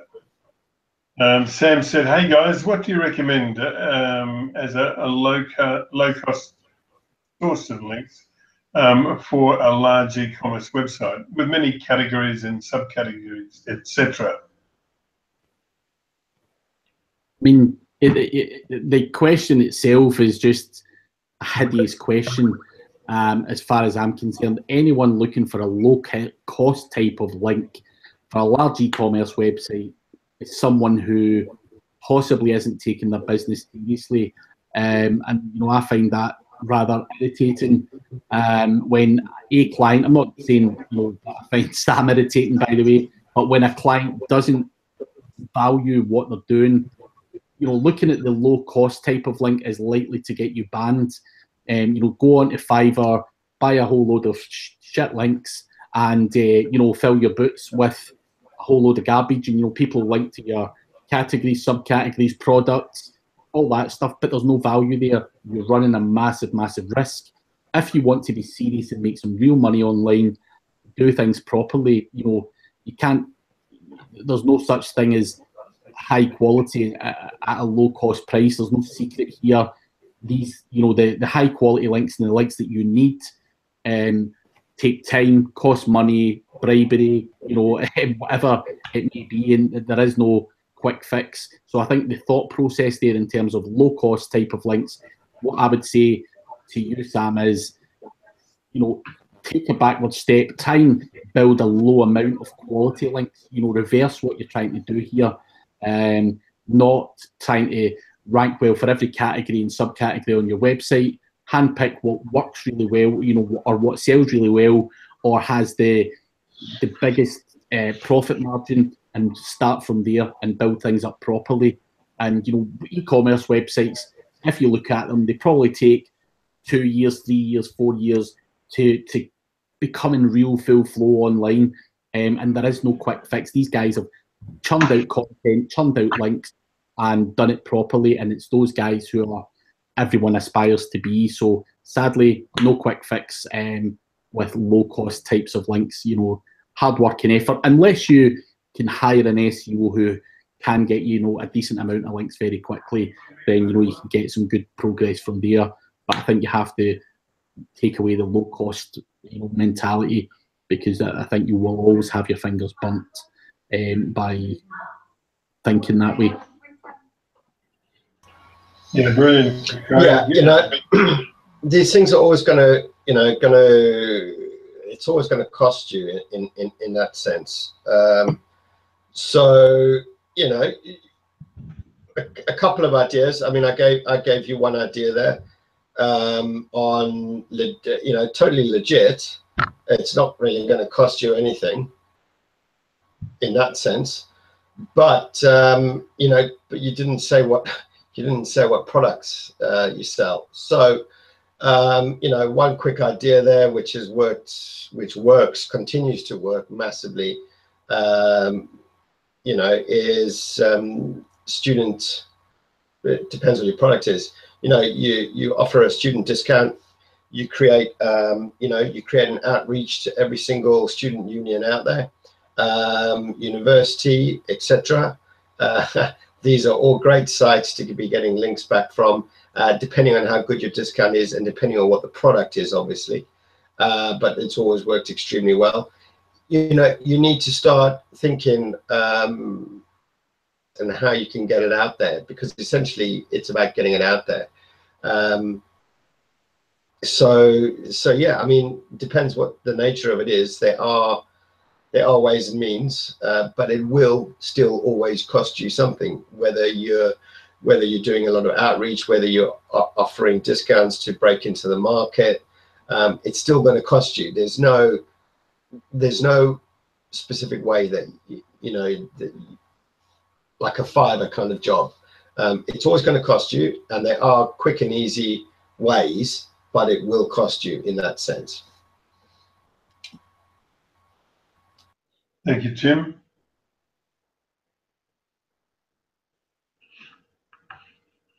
All right, if nobody has anything to add, let's move on to the next. I'm not sure if I've tweeted that or not. Yes, I have. All right, let's move on. This one from Bob Stein. It's titled Multiple H1 Tags. Bob said, dumb SEO question number 1. In WordPress, when you publish a post or page, the field at the top, is that an H1 header? Because I always add an H1 header in the body of the post. Have I been adding 2 H1s all these years? I feel a dummy. Thanks in advance. I pointed out on the Facebook community to Bob Stein that we're all dummies. We're all on the same road. We're all learning, and there's no need to feel a dummy in our community. No matter what the question, we will attempt to answer it. Let me see if that's true. I mean, as Tim has answered in the community there, typically the post title does become the H1 on page. So yeah, you know, when I'm doing it, I think, you know, a header on a WordPress post will become an H1 on your page. And you know, you can also add them into the body of your post if you feel the need to. But I think header tags is something that people now overthink or use in instances where they don't always have to use them. Personally, I use the the post title as my header tag, and then, you know, I'll do H2 tags on any other part of the blog post that I'm doing, just to highlight the kind of headers that are there. But it's not, you know, that's just my standard structure, and that's as far as I think about it. I'm not overcomplicating it. So yeah, effectively as an H1 tag, and Tim has answered that on there anyway, so there's not much else you can say about it other than, yeah, that's what it is. So that's my structure though, for me, and it works well. So yeah, it's all good. Brilliant, Craig. Anybody else? All right, let's. It's exactly the same way I do it. H1 at the top, then H2 all the way down. Yeah. Also on the flip side, is confusing. Yeah, on the flip side, don't beat yourself up. I mean, on the sense that, oh, I've been doing it this way all my years, and I might have, you know, 2 H1s somewhere on page. Don't beat yourself up. Look at some of the shittiest sites out there, but they turn over millions and millions and millions of dollars a year. You know, it's like, you know, 47 H1s on page. You know, so don't beat yourself up about it. This is something that I would look at like on a rainy day when I'm twiddling my thumbs thinking, oh, what should I tweak on my site? Yeah. Don't put this as a priority. No. This is like a rainy day. I'm a bit bored and I don't know what to do. So yeah. I think just to add to that, just so that other people watching you know, can understand, like I'd done a live site audit a few months ago on SEMrush, and I looked at one of the UK's biggest used car dealers, a company called Arnold Clark. I'm sure some of you haven't heard of it, you know, out with the UK. And if you run a site audit on their website is full riddled, you know, as many errors, header tags not used, all of this garbage of the day that it's not there. That, you know, no one has the perfect website, and you still can make millions of pounds, as Tim has just confirmed. You know, so I think, you know, these small Mickey Mouse on-page things are things that, you know, you would do in a rainy day. You know, if you're bored or you're, you know, struggling to get to position 1, you might go, right, well, I need to tick another couple of boxes here, and I'm going to make sure that those header tags and everything else are in place to nip ahead of your competition. Yes, thank you, Craig. Anybody else? All right, I think that's well covered, that question. Let's go to the next. This one from our good friend Niraj Kumar. It's number 19 on our list, titled Keyword Battle. Naro said, hello friends, what would you suggest? My client's company name is L lowercase I uppercase D travel, and he wants to rank his website for this term. But all the positions are captured for the keyword travel LID, mostly for Tervis travel LID.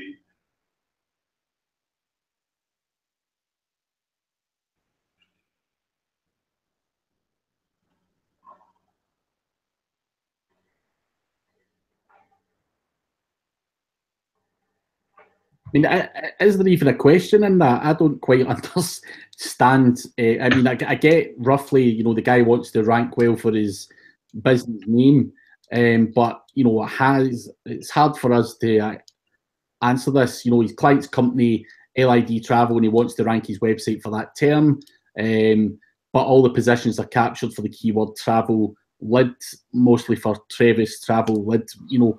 That doesn't make much sense to me. I'm really not grasping what the guy's adding. You know, if you want to rank for your business name, then I see what the issue there is. Yeah. So your name is Lid Travel, but you actually want to appear for Lid Travel in the search results, but you're competing against travel mugs, basically. Look, that is going to be over time, and that is going to be branding. You know, I would be, you know, you need to explain to the client that you're competing against travel lids. Competing against travel lids, which ultimately nobody's really going to find you for lid travel for a while. That is going to take a fair bit of branding to appear there. What you can start doing is start looking at expanding that slightly if, you know, all clients, but you need to explain it to the client. You really do, because you spending time trying to just get them to appear for lid travel because that's their name is slightly pointless exercise on a global scheme of things. However, what you could do is, now I don't know where you're based, I don't know what country you're based in, I don't know what county, you know, where you're based, but what you could do is certainly look at your country's search results for lid travel and also the location on what's provided, and you should certainly be able to start appearing for lid travel if your client is locally based and actually searches for that. You should be able to firstly, you know, with proper branding and, you know, the structure of your site and using a bit of sort of local SEO integration, you should be able to appearing within your locality. But if you want to appear universal, that's going to take a lot of time, and you're going to need, you know, so to your client. But I would work on your locality first. But explain it to your client and explain that, do you really want me to spend time trying to get you to rank for lid travel, which is your name, and with a bit of tweaking, you should be able to appear fairly quickly in your locality for that, or your location-based, or an, you know, a location-based IP search, or at least on mobile in a location. Do you want me to spend time on that and where your budget is going, or do you want me to actually spend time on you know, selling your package tours to see the Taj Mahal or whatever the case may be? Yeah. Do you see what I mean? Lid travel is not going to make him money, but 6 days, 7 nights Taj Mahal package that he's trying to sell is going to make him money. What are the priorities? Yeah, I think he's going to face an uphill struggle just because the lid is a common word. And if you type in lid travel, what you see is the lid that you put on a mug or cup so that you can take your cup with you. So it's going to be extremely difficult for him to break into that. And the other company he's mentioned in a post is not a competitor. You know, it's not a travel agency that his client is. It's the manufacturer of the lids. And I'm not so sure there is much you can do about that. And I think Tim's right. Focus on where the money is, or where the money is to be made. Because, okay, people might hear of the brand and may look for you, but people aren't willy-nilly going to type in lid travel, because they're more likely to be looking for lids for their cups and mugs. So if Google doesn't know lid travel, then not many other people will know about it. So there's no point in targeting it.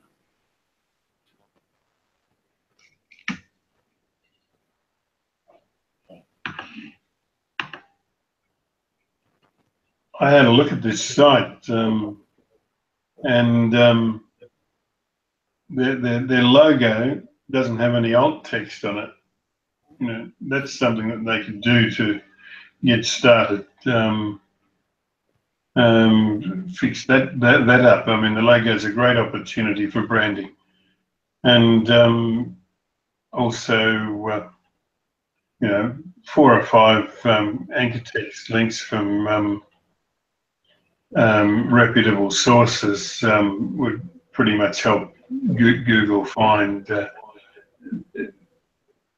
He should be able to be found with his domain name. I agree with what Tim said, but the other thing might be there is also the scenario where somebody might already know of lid travel and want to find them to ask for advice or whatever. But if that domain doesn't show up at all, they'll think, well, if Google doesn't think they're worthy, maybe I won't visit that travel agent. So there would be a financial impact, although pretty small. Anyway, let's move on to our next. Another thing there, Jim. Another thing that it could do to target that is do PPC for that keyword, so that will get him to the top. And if there is the odd 1 or 2 people that do search that term, then they're going to find him at the top. Yeah, well, given that it's his brand term, he'd make a separate PPC campaign from all of his other keywords, just for his brand term, and he'd only pay 4, 5, 6, 7, 8, 9 cents for a click for those. But first, Google would have to. I mean, AdWords would assess the quality of his homepage for that term, and he really hasn't done that on the site now. He's not going to get to that point of getting a 5 cent keyword while the site doesn't even have the company name, company brand as an alt tag in the logo. Anyway, let's move on to the next. Hasnain Kilji asks, what are ways of getting do-follow links? He said, apart from local citation submissions, classifieds, and article submission, what are the ways of getting do-follow links?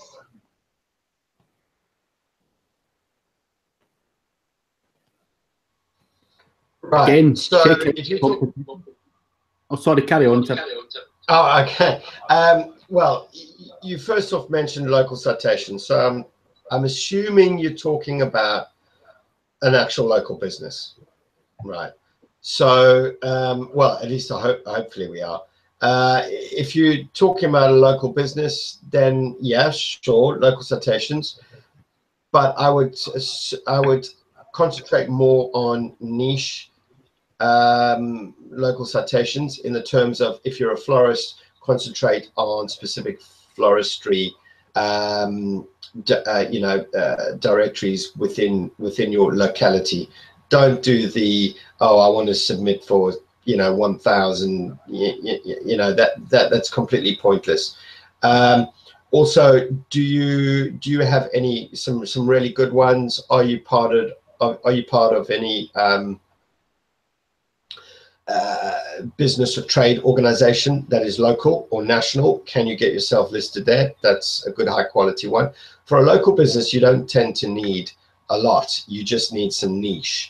Well, obviously depending on the competition, but for a local business, you don't need a lot. You just need niche and good quality. Another good one is charity. Can you hook up any local charities? Can you do some quid pro quo work with any local charities? Boom, nice, easy link, great link. They're local, they're 10 minutes down the road from you. Charity sites tend to have, they've been around for a while. They tend to have, some good sites, great link coming back to you as a local business. Your local schools are great. Also, they're always hard up for a bit of donations. Literally write a check for a school, bam, you're on their site. Great, you've got a .gov link there. So for a local business, it's not too difficult. You just need to have, you just need to use your voice, go out there and talk to the other local businesses and communities out there. I'm a little bit concerned that someone wrote in there article submissions classifieds. Yeah, you really need to revisit Google Webmaster Guidelines. That stuff went out wow, yeah, you're playing with fire there, and your site's never yeah, I'd revisit the guidelines on that. Yeah, I think obviously what Tim says, it's not about what was working in 2007 or whenever article submissions were a valid link building strategy. I think, again, it's all about building relationships, thinking outside the box. How do I get local.gov links and valuable links? There isn't a place where you go and pay and you get 20 of these. You have to, as Tim says, go and write a check for a school or donate something or whatever, and bang, you're all over a .gov website. Local SEO and picking up local links should be fairly straightforward and simple. However, there isn't a guy that you go to and pay him 50 quid and he gets all these links. And I think that's the perception a lot of people have. How did he do this? How did he do that? And as Tim will probably back up, he's probably been out in the past doing his own stuff and done something with the school, spoke at the school, done a speech or any of these kind of things. It doesn't always have to resort to money, but I think the big key thing here is building relationships with local businesses and getting out there and helping people. People may come to you for digital marketing advice. They might never be a customer, but look at a charity, help them in some way, give them some training, give them something of value, and then you can exchange that for the link. So it's not always about cash changing hands either, but as Tim says, whatever it takes. If it does take a small check to do that, then sign the check and get some good quality links. And I think, in most cases, even a handful of these, 10, 15, 20 will propel you up there. You don't have to have thousands, and this is even for relatively competitive markets.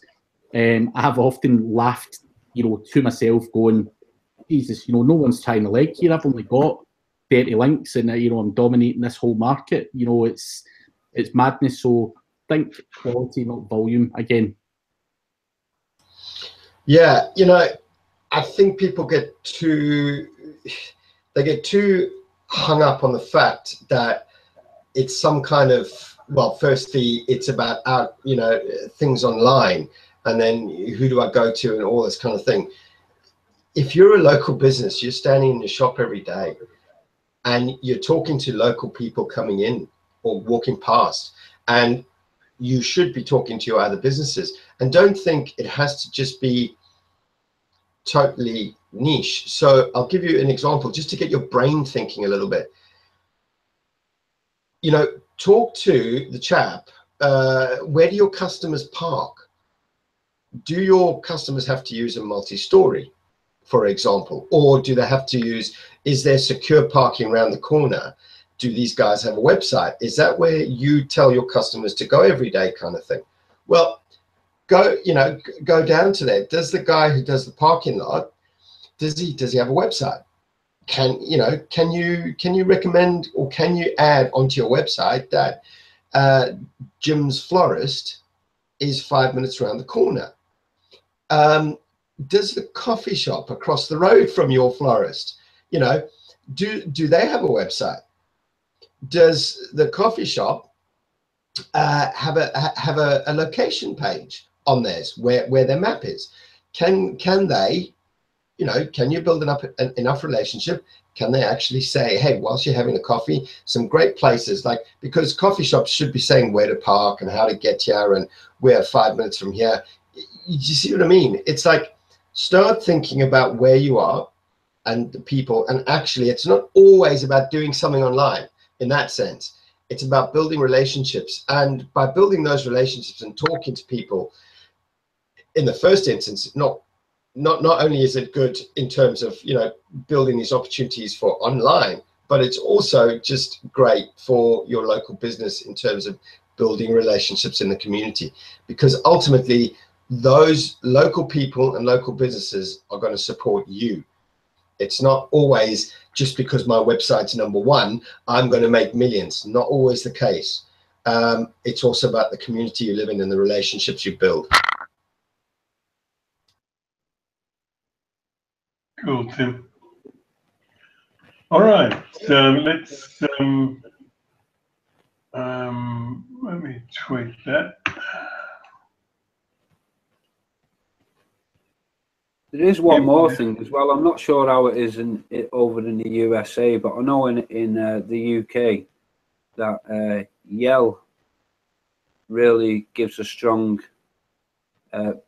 backlink to a website. If you pay for the listing, so it's Yellow Pages, isn't it, over there, or Yelp in the States.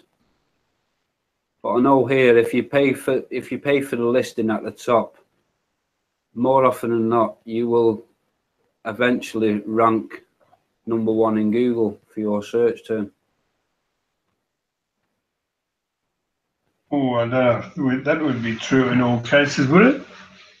Yeah. Well, up to now, every company that I've put onto Yell, or Yellow Pages, that it's called in the States, it's gone to #1.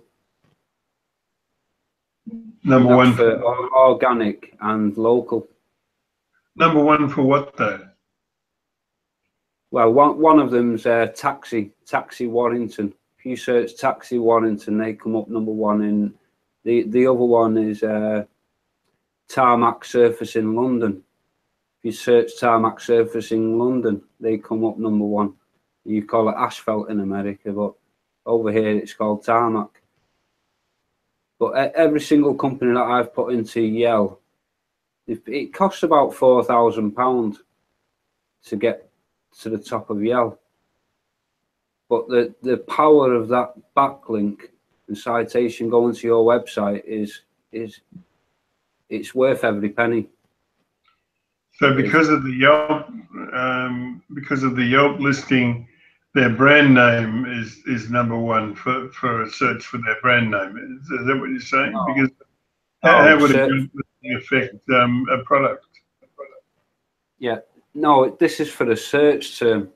So if you're searching for a service, it works better with services. Like, you couldn't really do it for products because you only get so many keywords within Yelp. You spend £4,000, you're getting 2 keywords.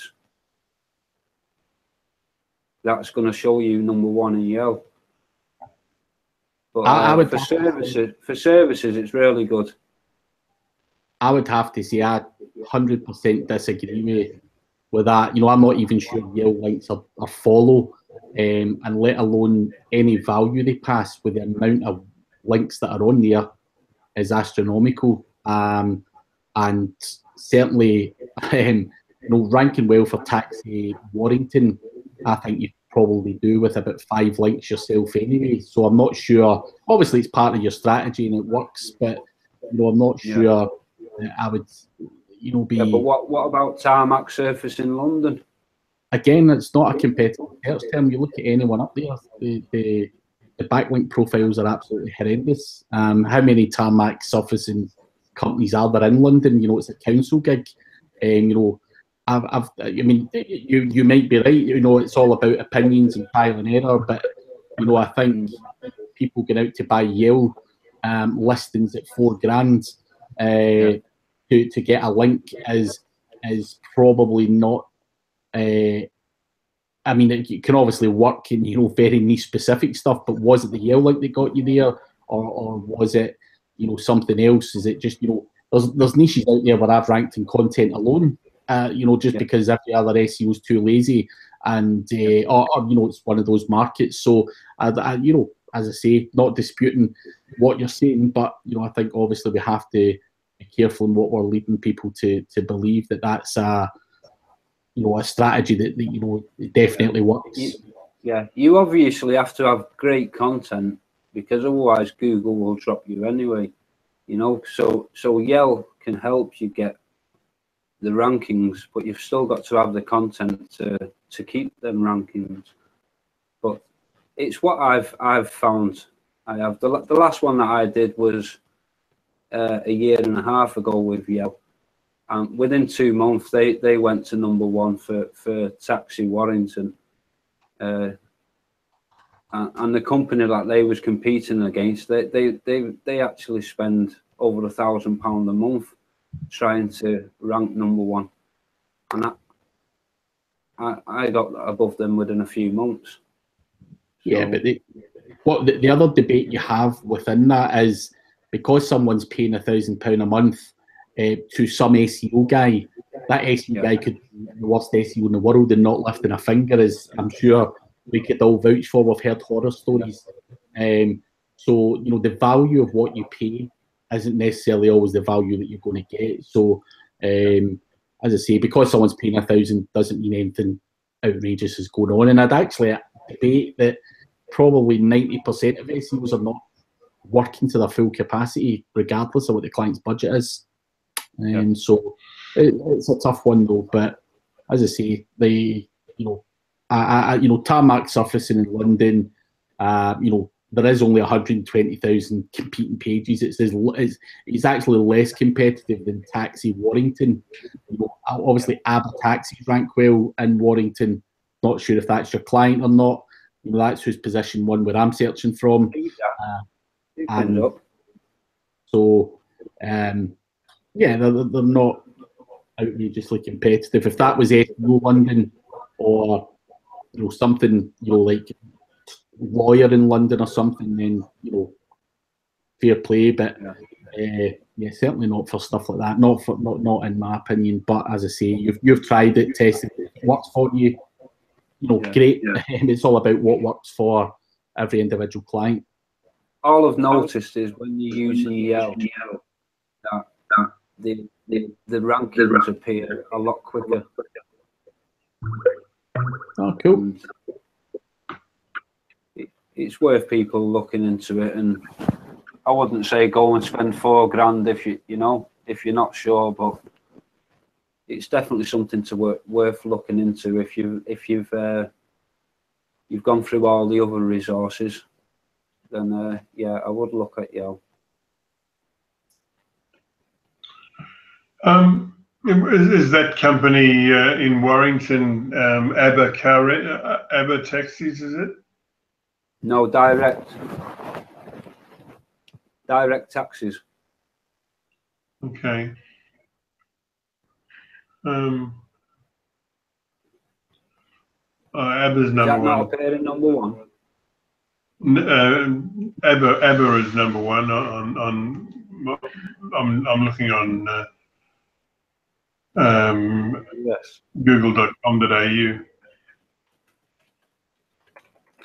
Yeah, it's ABBA who was competing with. Oh yeah, they've moved up to #1 now, but it's up and down. It does fluctuate. ABBA's sometimes #1, and the next day direct to #1, and ABBA go back to #1. But I haven't done any work on that website for a year and a half, and it's still there. I know that ABBA are paying an SEO agency to do their stuff, and still it's fluctuating up and down. I've not touched that for a year and a half now, that website, but it still comes up #1 in the local. Okay. We have to be careful, Malcolm, that, you know, I mean, we want to provide guidance for people that will stand the test of time, and so I hope you don't mind me double checking. Yeah, no problem. Anyway, let's move on to the next. This one from Baranika Bala. And it's titled Interlinks to H2 Heading in My Website. Baranika said, "Hi guys, I have a doubt. Am giving interlinks to H2 heading in my website, will it affect SEO?" I'm not sure how to read that sentence. Giving interlinks. I think she's linking actually from you know, like the heading, the subheading, and the subheading. Look, it's not the be all and end all, but from an actual Google's perspective. So look at it this way: if someone's reading an article, right, Google will find the link. But if somebody's reading that article on page, right, or not necessarily, or even that product on page, most of the time, if you link from an H2, it doesn't even look as if it's clickable, and therefore you're kind of defeating the object in the sense that I'm adding a link to a page because it's useful to the user. So in the sense that, you know, forget SEO in that sense, rather add it somewhere where the user can actually see that it's an actual link, that it's going to benefit them if they need to find additional information on that product or additional information relating to that specific article. So I would try and just stay away from it, because it just, although Googlebot can see that, it's just not making any sense to the user, and it's the user who you want to convert as a customer, not Google. Yeah.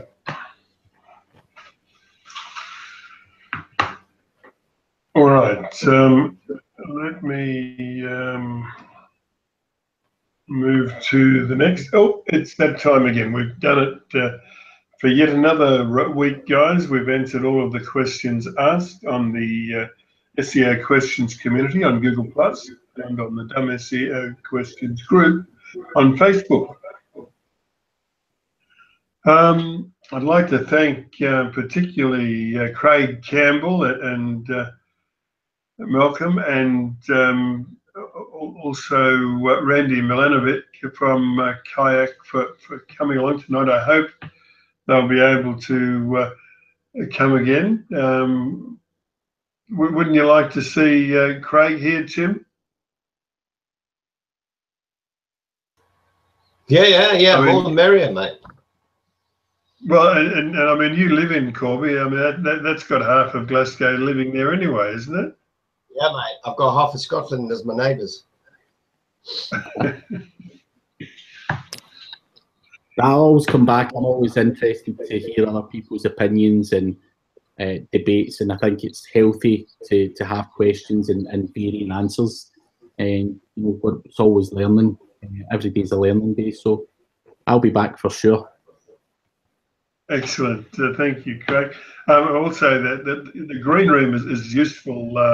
I think, you know, usually it's just Tim Capper telling us what he had for lunch, but sometimes we get we get a couple of gems of wisdom here and there in the green room before the broadcast starts. Anyway, I see we still have people watching us, and we thank you sincerely for that. Your interest in what we do makes what we do worthwhile. We'll be back at the same time next week to do this all again, but for now, it's good night.